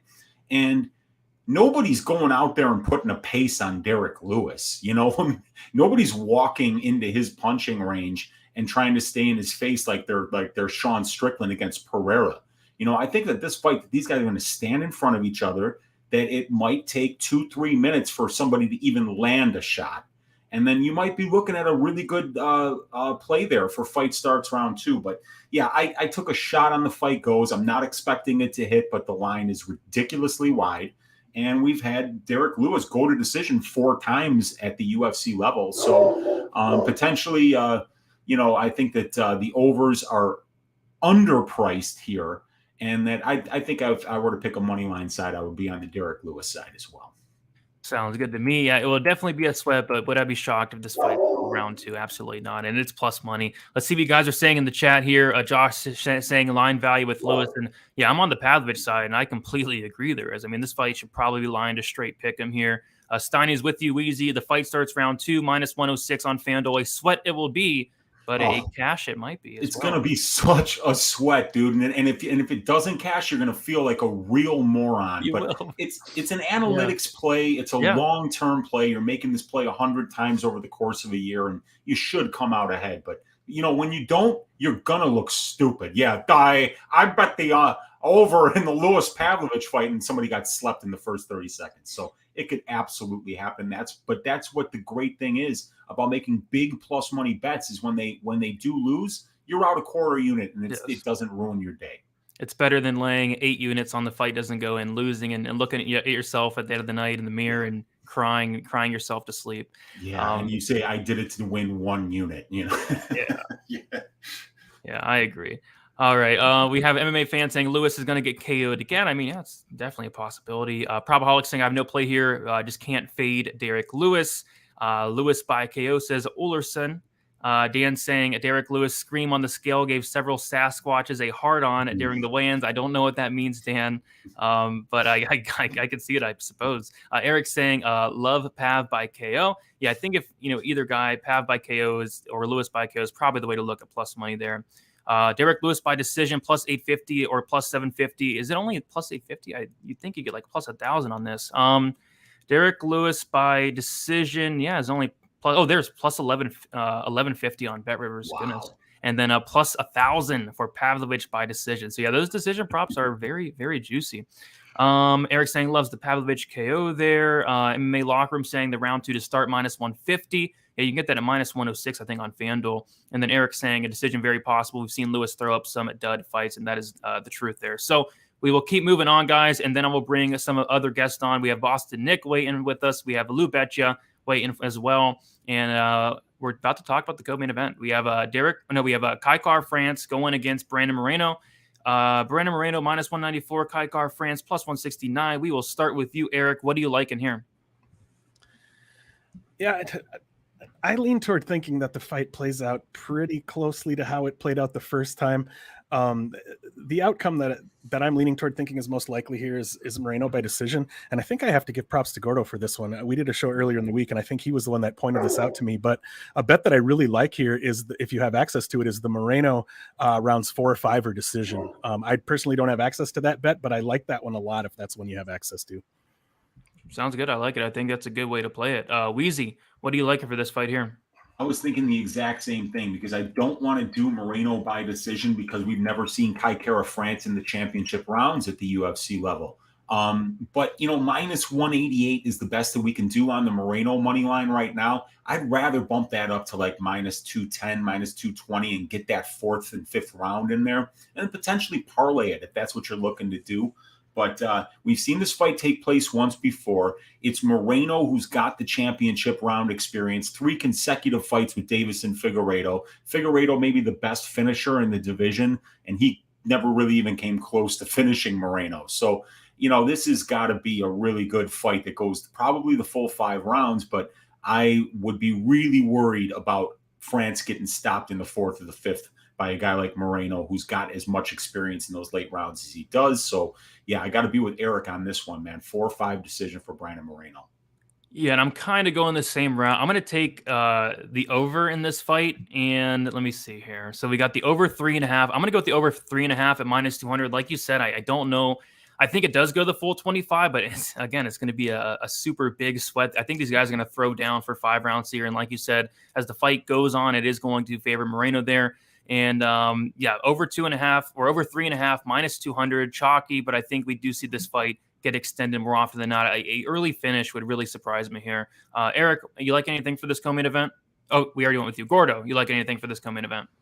Yeah, like Eric and Weezy said, I'm on that 4-5 decision plus money. It's absolutely beautiful, but I'm with you as well. I think that you got that toughness of Brandon Moreno, and I think that where he may struggle earlier on to get those takedowns, because we've seen good takedown defense from Kai Kara France, that in those later rounds it may come a bit easier. I'm all over Brandon Moreno, especially that 4-5 decision. I think that the most likely outcome, as you guys mentioned, is a decision. I think that these are both tough guys. Both guys have improved since their very first fight together, but I think it plays out the same way. Brandon Moreno, I think, is the better fighter, more durable, more cardio, more experience, better ground game, better grappling, better takedowns. And sure, you have that striking and that power and that technicality of Kai Kara France, but it doesn't do as much good when guys as tough as Brandon Moreno. So give me Brandon Moreno 4-5 decision plus money is beautiful. Sounds good. Let's see what you guys in the chat are saying here. We have Dan saying Brady's proofreading is on point, and now I know where my limit is. Sasquatch hard on. Yeah, Dan, that is definitely your limit there. Don't go any further than a Sasquatch hard on. XND saying I like Moreno. Propaholic saying France 1-2-3 KO plus 950, 0.10 units, and the Moreno sub 4-5 plus 1700, 0.10 units is the way to play this. I'd be really surprised if Kai Kara France did knock out Brandon Moreno, but he does hit like a truck, and we did see Moreno get dropped 3 times. Then again against Davis and Figueiredo, yeah, it would surprise me if Kai knocked him out, to be honest. But David's liking the Kai knockout. Steet saying they still sleeping on Kai. I'm not sleeping on. I do think the line should be a little bit closer, but I do get why Moreno is favored here. I mean, he's fought Davison 3 times in a row. He has the full 5-round experience. I think he will be better as the fight goes on. But yeah, I do think the line is a little wide here. Dan saying Kai Kara France is going to do it for the culture. Chrisology saying I'm on France by KO and the money line. Too much value for someone who dropped Moreno twice. Nicholas saying it don't blink. Sergio saying Moreno gets to finish there. And Bruno is saying it don't blink, baby. There we go. So yeah, lots of love for Kai Kara France in the chat I see. But yeah, we can move on to the main event, guys. Before we do so, be sure to hit the like button if you have not already. Amanda Nunes, Julianna Pena 2. Yeah, a lot of people are very excited for this fight. I like to see it. I'm very excited for this fight. Eric, are you very excited for this fight? I am, and I wasn't, this is probably common, but I wasn't particularly excited for the first fight. But of course, because of how the first fight played out, I am very excited for this rematch. And yeah, it's a tough call. I mean, if Nunes comes up, I mean, obviously there were some issues with her in the first fight. She said afterwards that I think she sort of, I think it was a little bit like what happened with Matt Serra versus GSP, right? Like, I think Nunes reached a point where she was drinking her own Kool-Aid a little bit. And I think that, she did say that she wasn't training as hard as she should have and that sort of thing. And I think she kind of expected to come out and walk through Pena. And that was really where the issue came in. So yeah, should Nunes come out here and smash Pena within the first couple rounds? Probably, maybe, I don't know. But there is a part of me that thinks that it could play out a little bit like that first fight did. That, especially if Pena is able to, like, we've seen Nunes be able to go 5 rounds, but I think that she's able to do that when you let her play her game, right? She's able to do that when you let her strike out in open space. And we've also seen her gas and have some issues with her gas tank. And I think that those issues are going to show up when you make it dirty, when you make it grimy, when you push her up against the cage, when you make her wrestle, make her grapple. If Pena is able to survive the difficult moments that she's going to find herself in, and she's able to grapple and wrestle with Amanda as we get into round 2 and potentially into round 3 and on, could she wear her down and find the sub like she did last time? I don't mind, putting Nunes in a parlay. Like I get like where her number is. It's not terrible, but the shot that I did end up taking here, I put a little bit of a sprinkle on Pena by sub, which I got at plus 550. But I think it's a really exciting matchup considering how it played out the first time, and I can't wait to see how it plays out again today. Absolutely, I'm so excited for this fight. Wheezy, what do you like for the main event here? Yeah, I like violence for this fight, you guys. I think the best we can do is about minus 250 right now. That's a 71.43% implied probability. And that is the exact amount of fights that are finishing inside the distance if you put Pena and Nunez together, which is 72%. But here's the shot. 5-round fights that are 135 pounds in the women's division are finishing 73.9% of the time, if you include the catchweight fight at 140 between Landsberg and Cyborg. So 74% is better than the minus 250 implied probability of the line. It's better than the 72% combined finish rate of, it's better than the 72% combined finish rate of these two ladies at the UFC level. I like violence here, and I was not encouraged by what I saw on the scale from Nunez. So I think it's Nunez round 1 or 2, Pena round 2 or 3, but I think that this fight is finishing inside the distance. The under 4.5 or the fight doesn't go will be my 2 favorite spots. And I have the under 4.5 parlayed with the fight doesn't go to decision for Hamdi against Mays. I got that at plus money earlier on in the week, and I think it's still available right there. Yep, I'm right there with you. I'm going to do the fight won't start round 5 minus 190. And I'm with you. I did not like what I saw with Nunez on the scales there, which is not a good sign. I thought maybe she might come in here looking better, but no, she didn't look great to me. But I think the violence is the way to go. Nunez is going to be super live early for a finish, and if she doesn't get Pena out of there, it could very well play out like it did the last time. Pena is going to be coming forward. She's going to be pressuring Nunez. Nunez did not deal with that pressure, and she broke in the last fight, and that can potentially happen again. But Nunez, when she's fresh, when she's 100%, I do think she is absolutely better than Pena. But I just don't know if I can trust her, and I wouldn't be laying minus 255 on Nunez ever. I stopped doing that in fights like these, but fight won't start round 5. Pretty simple. Cover both sides. I think it's Nunez early, Pena late. Gordo, what do you like for the main event?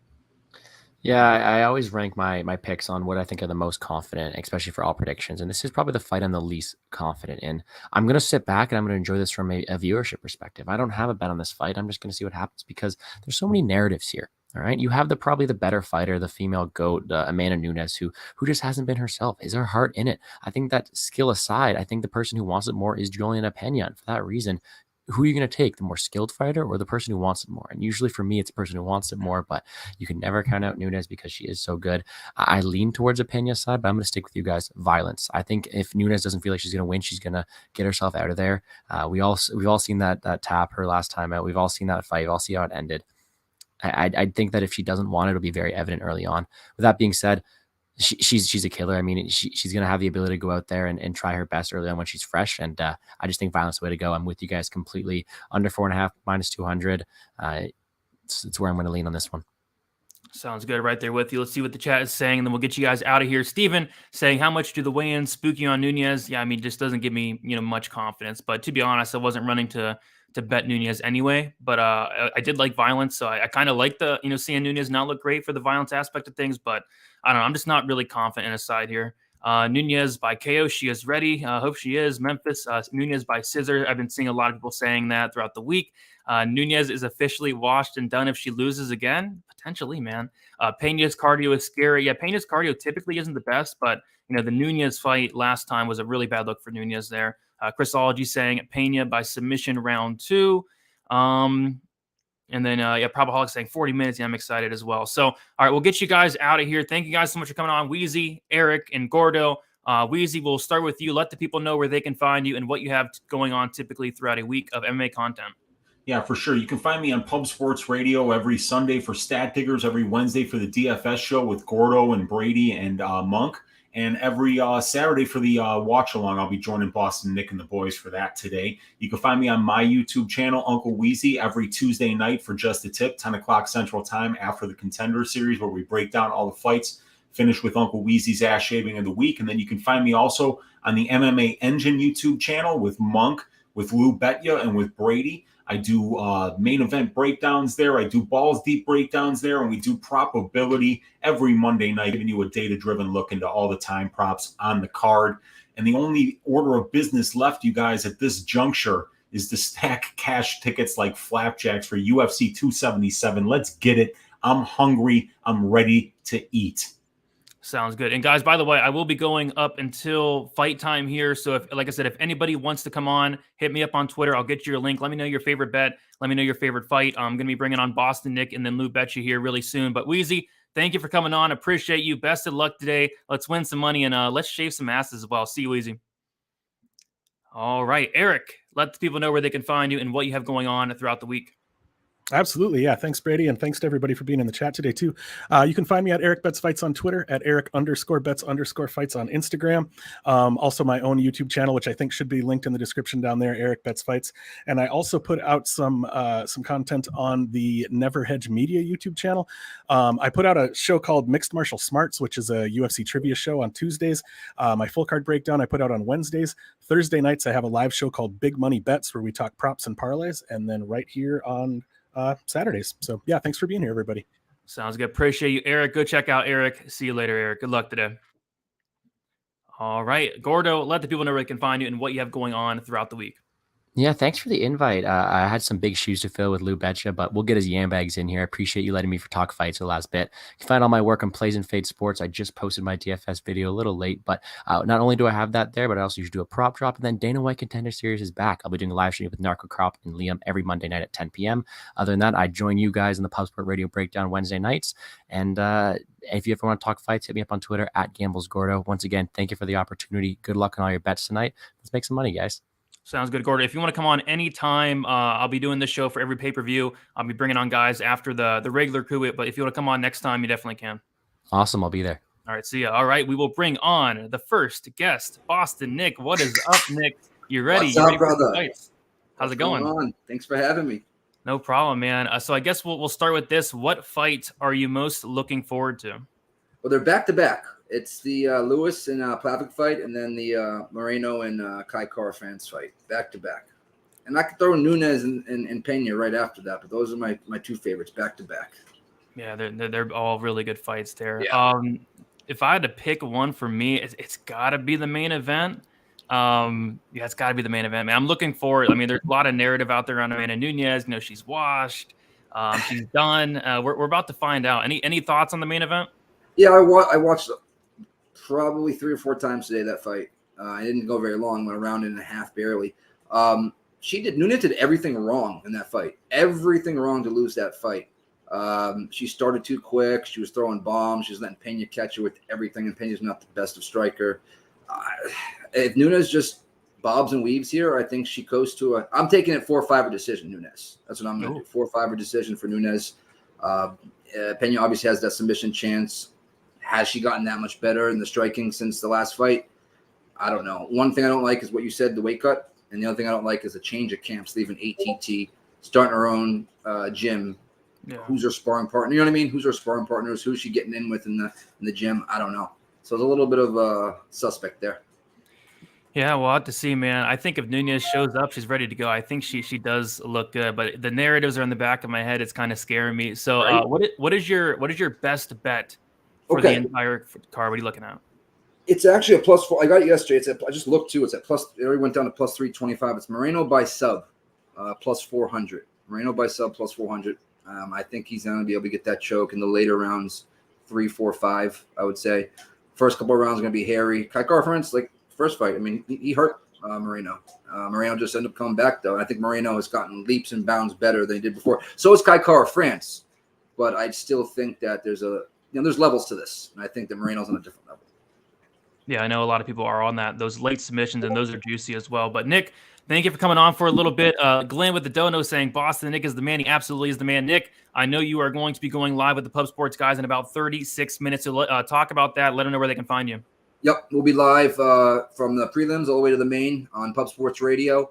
Live betting with the crew, everyone in the chat. And then also Contender Series Tuesdays at 8 o'clock p.m. Eastern, obviously. Every Tuesdays we're live as well. Had a great showing the first time around, 100 and change.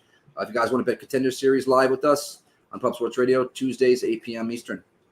Sounds good, Nick. Thanks again for coming on, and best of luck, and enjoy the card, man. Yes, sir. You too, brother. I will see Peace, you later. guys. All right, bringing on the next guest here, we have the Pleasure Man, Lou Betcha. And if you guys do not know, the Pleasure Man did fight on the Contender Series. He did win by decision. Lou's nickname is not the Pleasure Man. Lou, what is up? You looking forward to the card? What's up? Can you hear me? Yes, sir. All right, man. I gave you my favorite bet was the Alves Dober fight doesn't start round 3.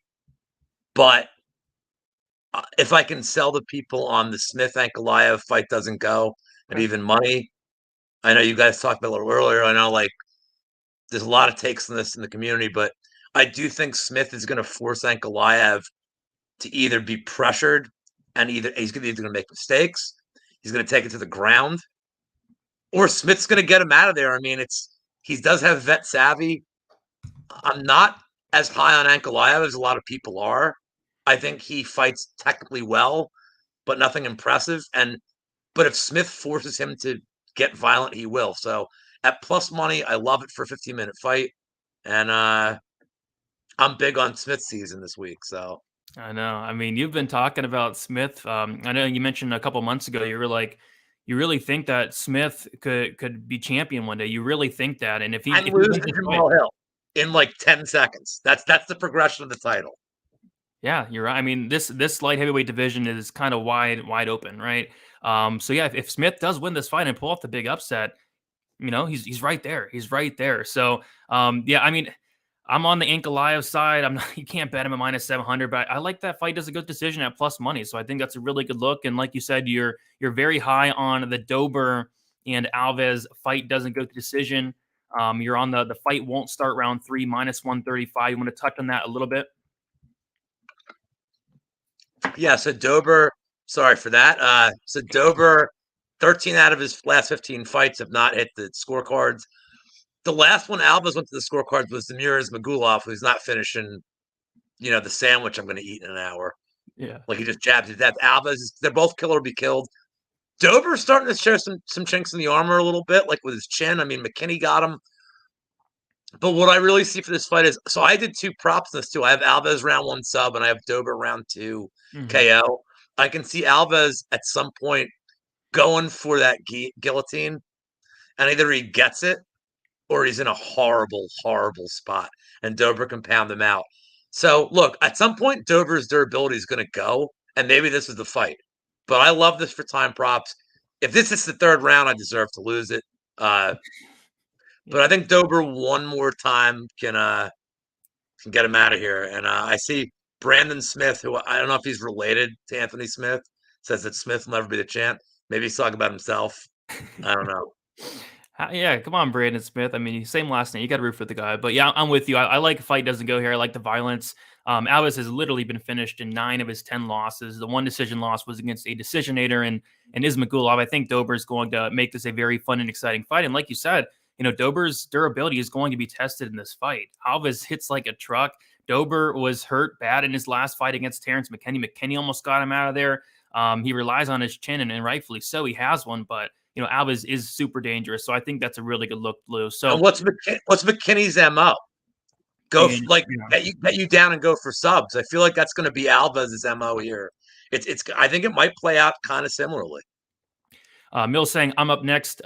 Best bet, drop the link, Brady. Mills, hit me up on Twitter. I will send you the link. If anybody else wants to come on for a little bit, give their best bet, talk about any fight you're excited for, you are more than welcome to. Hit me up on Twitter, DFS_numbers. Don't be shy. It's fun, right, Lou? Yeah, it's a lot of fun. And can I just promote us and then I'm out? Yeah, I was gonna bring up this comment real quick. So you're both here.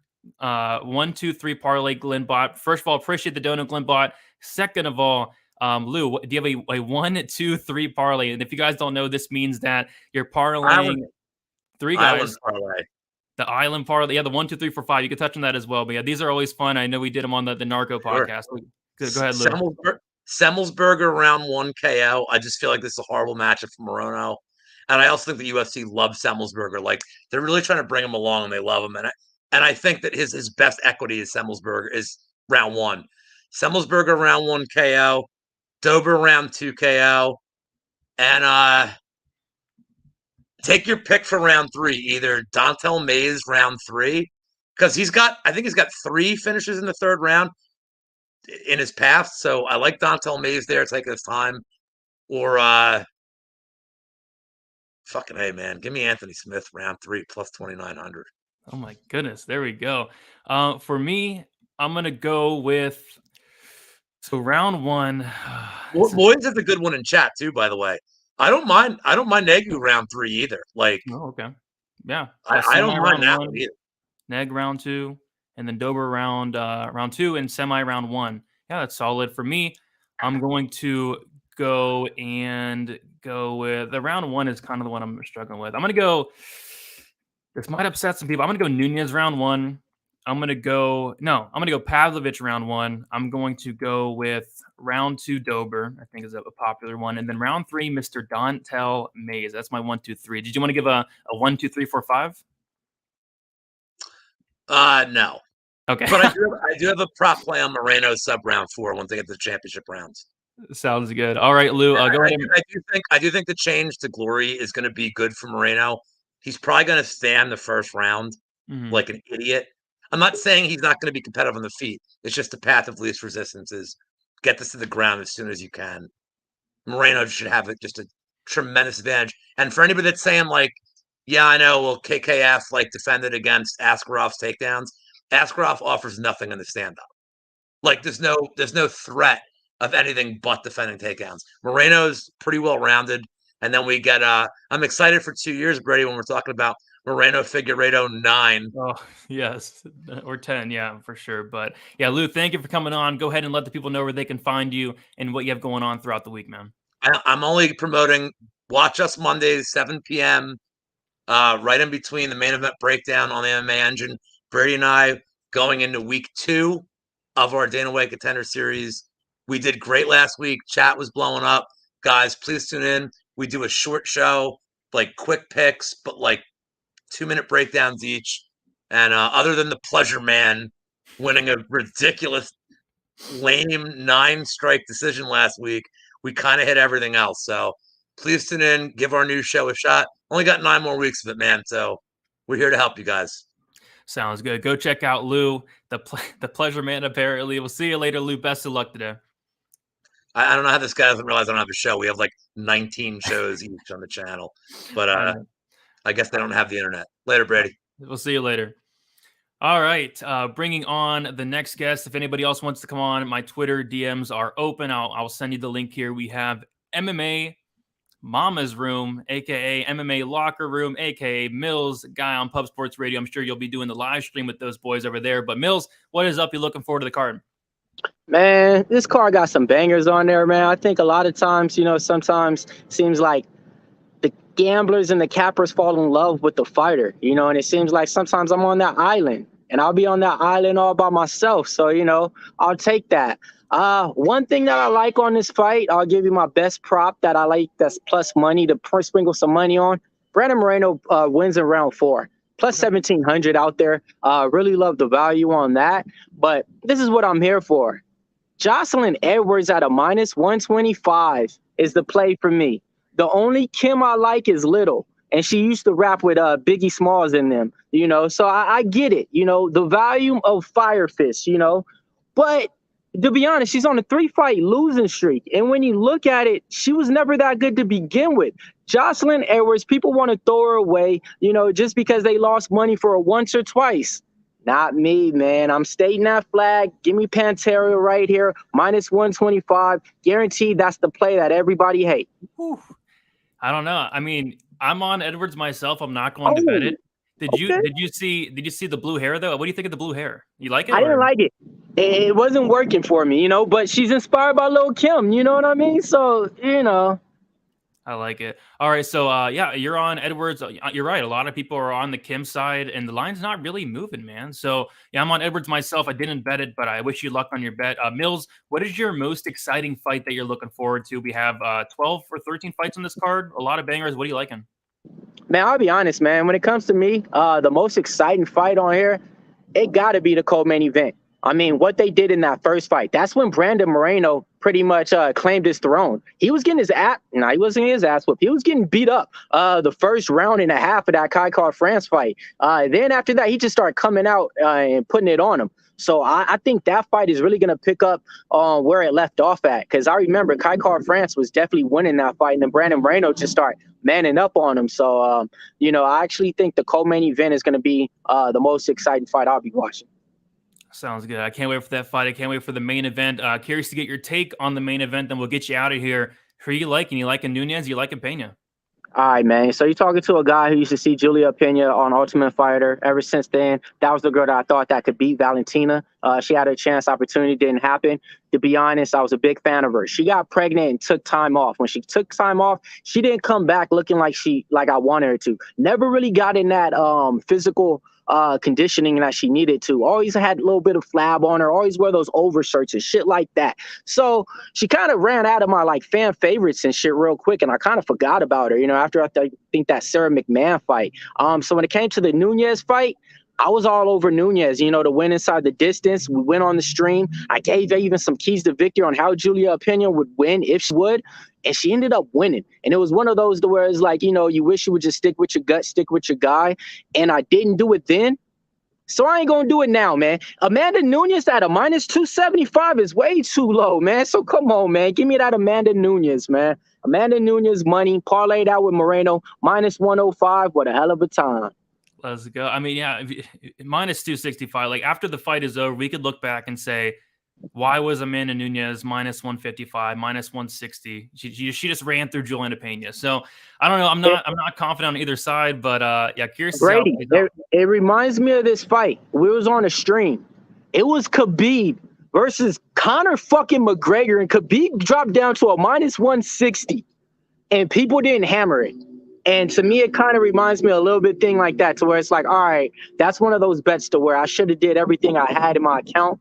You know what I mean? Just put it on them. But so I'm looking at it a little bit like that, even when the price tag's higher. But like you said, we're never going to get this price tag again unless she gets her ass whooped tonight. Sounds good. I can't wait. Mills, thank you so much for coming on. You're welcome to come on anytime when we do this. Let the people know where they can find you, what you have going on. MMA Locker Room, man.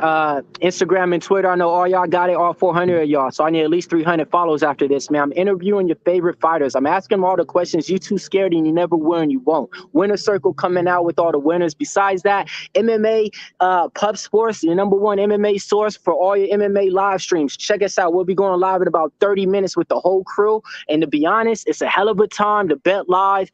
Hey, this is just one of those days to get paid. DFS by the numbers, a.k.a. clogging the toilets plumbers. Let's go. All right, Mills. See you. Best of luck for the card, man. Let's go.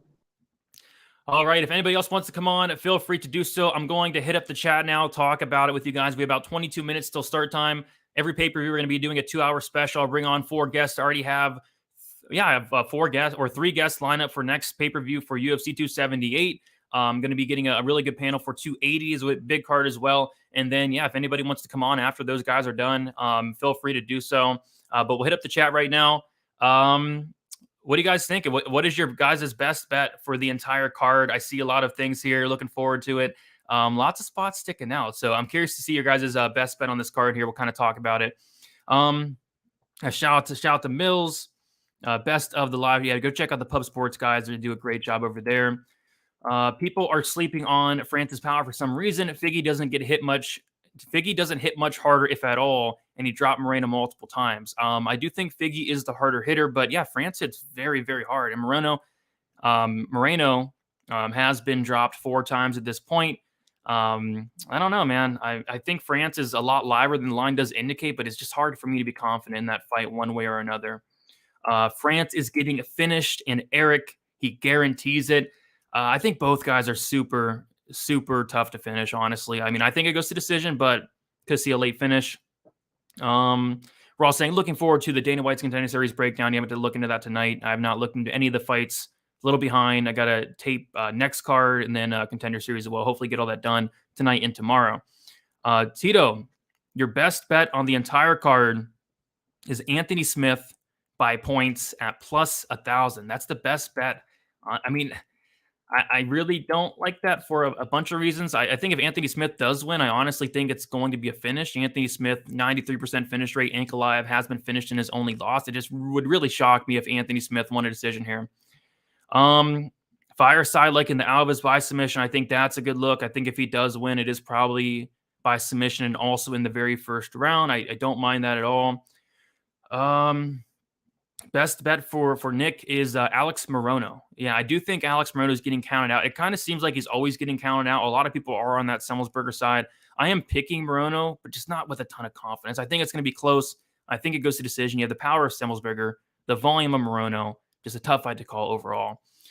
Frank saying, I have an extra $100 to put down. What is your lock in smart pick? Well, Frank, there is no such thing as a lock in MMA, but my favorite pick on the card, it's got to, as crazy as it sounds, Frank, it's got to be Dontel Mays. I'm not sold on Hamdi, and I don't even think Mays is that great, but I think absolutely, Dontel Mays should win this fight. I feel like the wars Moreno has been in could take a toll as well. It could. France hasn't taken the same damage in the past few years. Yeah, I mean, Moreno took a ton of damage in the first fight with Figgy and obviously in the third fight. Chris saying the best bet is Blood Diamond by KO. Blood Diamond by KO is sitting at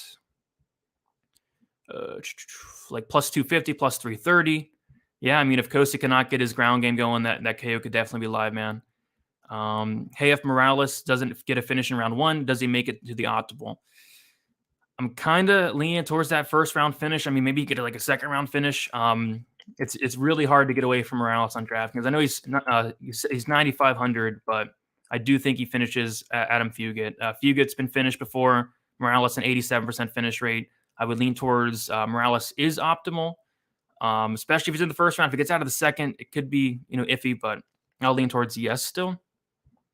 My Hail Mary is a Pena by rear naked choke, round 3 plus 6,600. So you're betting not only the method, but the round and the sub plus 6,600. There you go.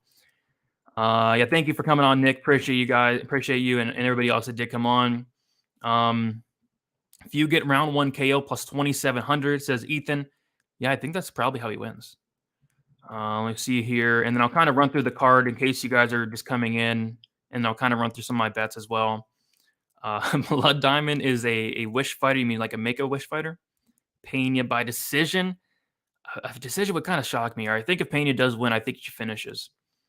Maze by side. We talked about that one a little bit. It was like plus 22 to 1.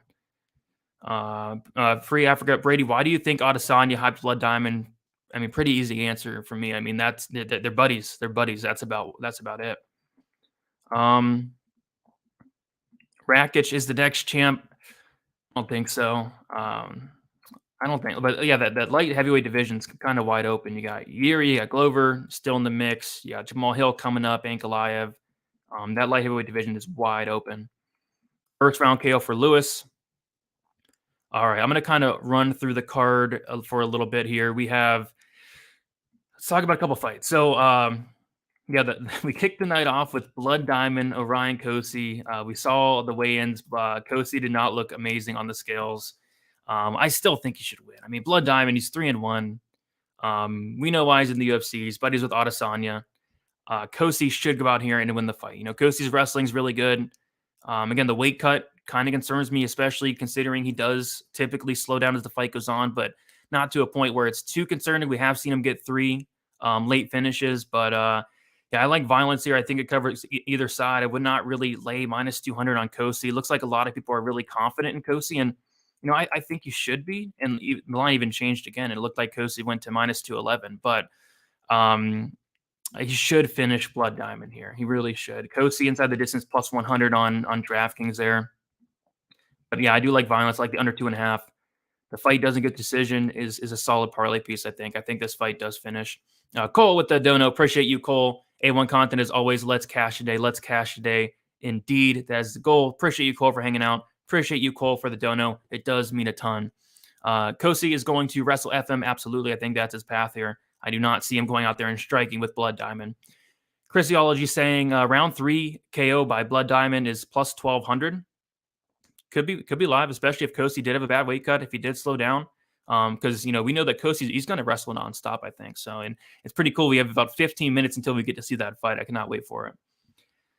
Live bet Blood if he survives round 1. I don't know. I feel like Cosi's not round 1 or bust, but maybe if you get like really, if Blood Diamond's still there after round 1, I really think that you'll get really good odds on him. So maybe it's worth a look. Alves by KO, which, KOing through Dober is very hard to do.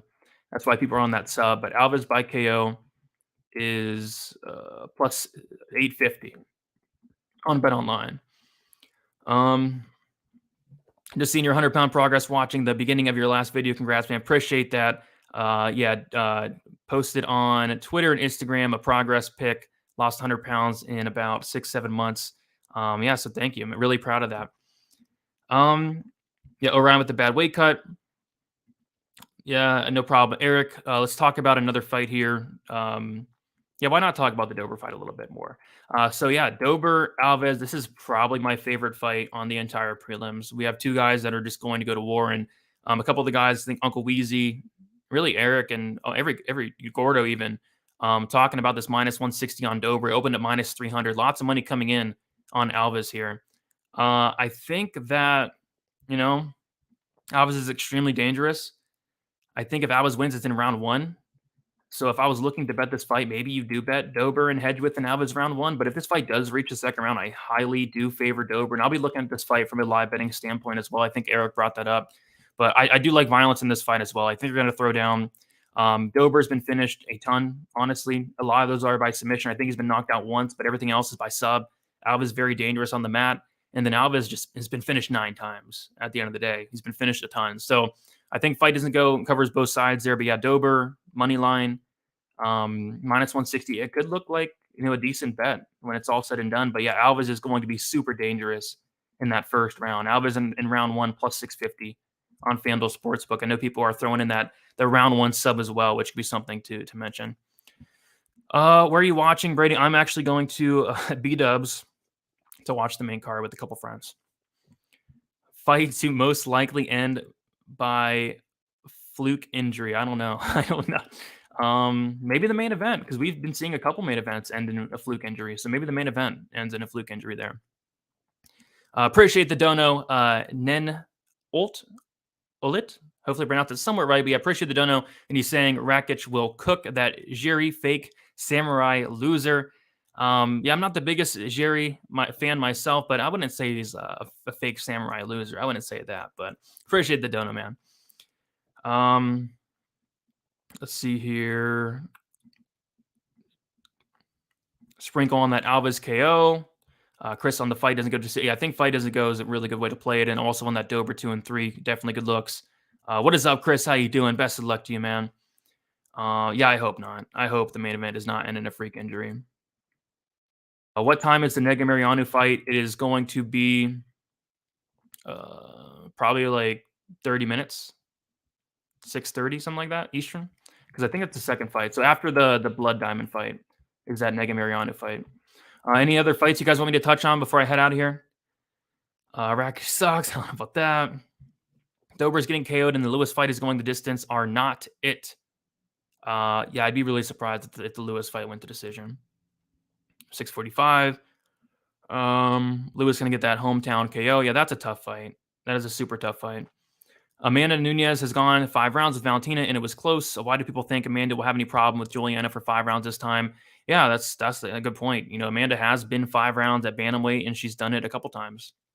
She did against GDR recently, like a couple years ago. She looked fine. I don't know. Good point. Has anyone else seen footage on Hamdi? I have, and it was not great. It was not great. Nunez by sub. Pena's been sub before. Yeah, I think Pena's been sub like 3 times. And I would lean towards Amanda subbing her rather than knocking her out because Pena does have a really good chin. Plus 500 is not terrible. Your thoughts on Matt Semelsberger? I'm a big fan of the guy, but I think this fight's going to play out close. I know a lot of people think, Semelsberger's going to knock out Morono. I'm not too sure about that. Morono only been knocked down twice, once against Nico Price and Chaos Williams. Semelsberger has a lot of power, but against Jason Witt, knocked him out. Martin Sano, not the most impressive knockout wins. If he knocks out Morono, I'll be super impressed. But I think it goes to decision. I think it's competitive. Can you touch on the Dontel Mays fight a little bit more? Absolutely. Probably one of my favorite fights on the entire card. And what is my violence bet? I have a couple. I do like violence in the Dober fight. I like violence in the Cosi fight. I like violence in the main event. But let's talk about this Mays fight a little bit. Oh my gosh. Dontel Mays, Hamdi Abdul-Wahab. I do have a bet on Mays inside the distance at plus 150. And I'll refresh these so we can get live odds. So I bet Mays inside the distance at plus 150. And that is still there. Mays should be ashamed of himself if he does not finish Hamdi here.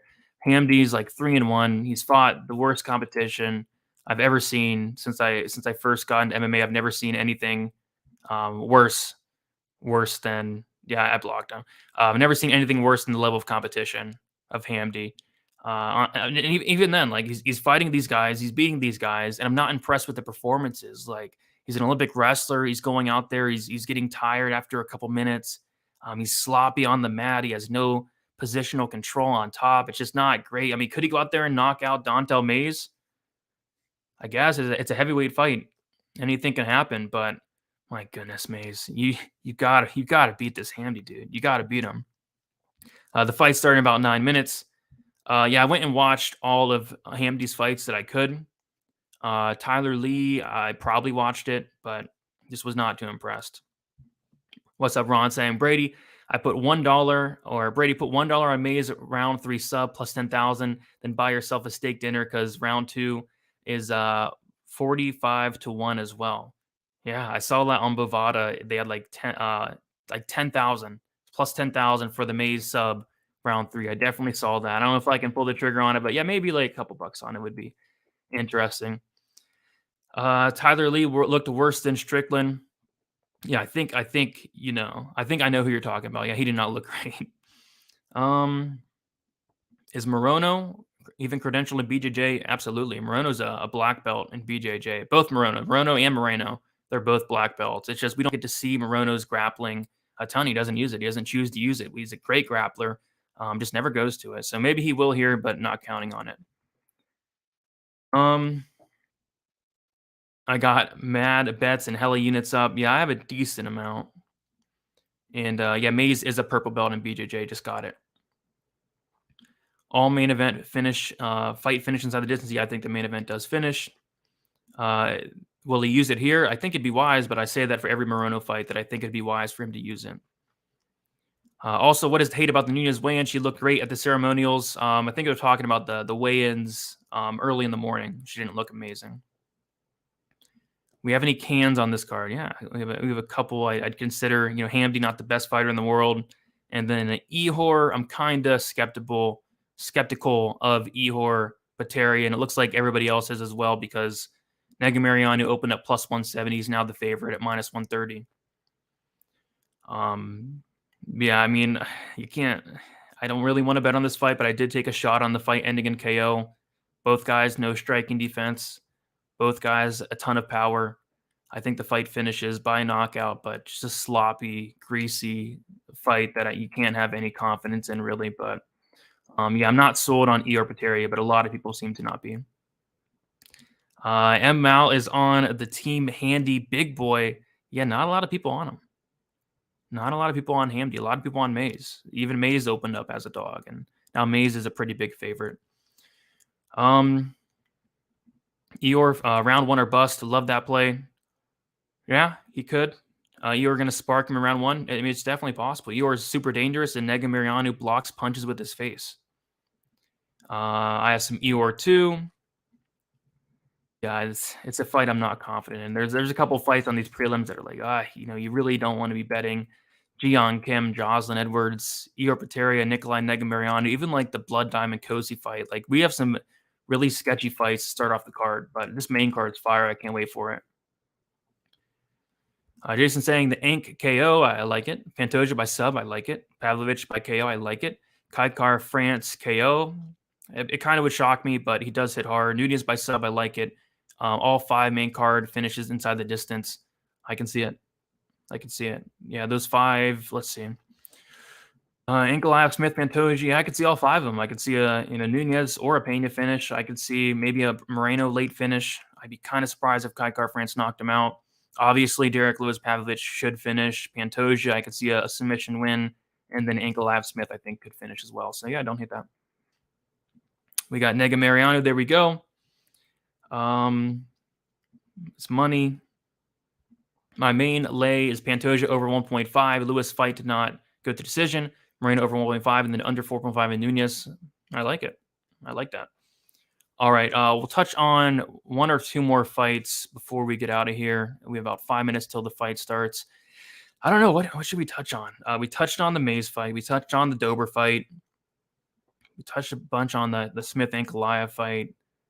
I mean, we could talk about the Lewis fight, but you're kidding yourself if you say you have any confidence on the Lewis Pavlovich fight. Like, these guys are gonna go out there and whoever lands the big shot first, right? I think the line is off. I am picking Pavlovich to win, and I did bet him by KO. But Lewis could absolutely knock out Pavlovich. I'm really looking forward to that fight. Jedi fight, we talked about that a little bit. I think it's going to be competitive and close and goes to decision. Semelsberger with the bigger shots, Morono with maybe more volume. I know a lot of people think Semelsberger could knock him out. I'm not convinced, but he does hit hard. Any chance the Morales fight goes to decision? Yeah, there's always a chance, of course, but I think I'm predicting a Morales first round finish. We'll argue about the Moreno fight more. I don't know. I just don't have a strong take on the co-main event. I don't really have anything to argue against. I think that Moreno should be favored. Maybe not this much. I think Kai can make it extremely competitive. All in on Derek Lewis. Not the fight you really should go all in on. But yeah, if you have a strong read there. Imagine the Lewis fight is a stinker. I hope not. I'm really looking forward to that fight. Yeah, I think Garcia won't be making it close and competitive early on. I think he will be able to take down Close. I just don't know if he's going to be able to do it for 3 rounds. Close is not Jesse Ronson. Close is not Chris Grutzmacher. Close is a really good fighter, very underrated fighter as well. Prediction for O'Malley versus Jan. But yeah, Jan. Good luck, Thomas. All right, guys. So I think I'm about to head out here. Any last second questions, we'll answer them. But yeah, 2-hour special. I'll be doing these 2-hour streams every pay-per-view going forward. I already have the 3 guest lineup for next card, UFC 278. That is going to be August 20th, something like that. And then at the end, of course, we're going to bring in anybody that wants to come in, give a best bet, or talk about your favorite fight. I'll open it up to any of you guys there. But yeah, should be a fun card. Looking forward to it. Yeah, hopefully the bookies do go bankrupt. That is always the goal.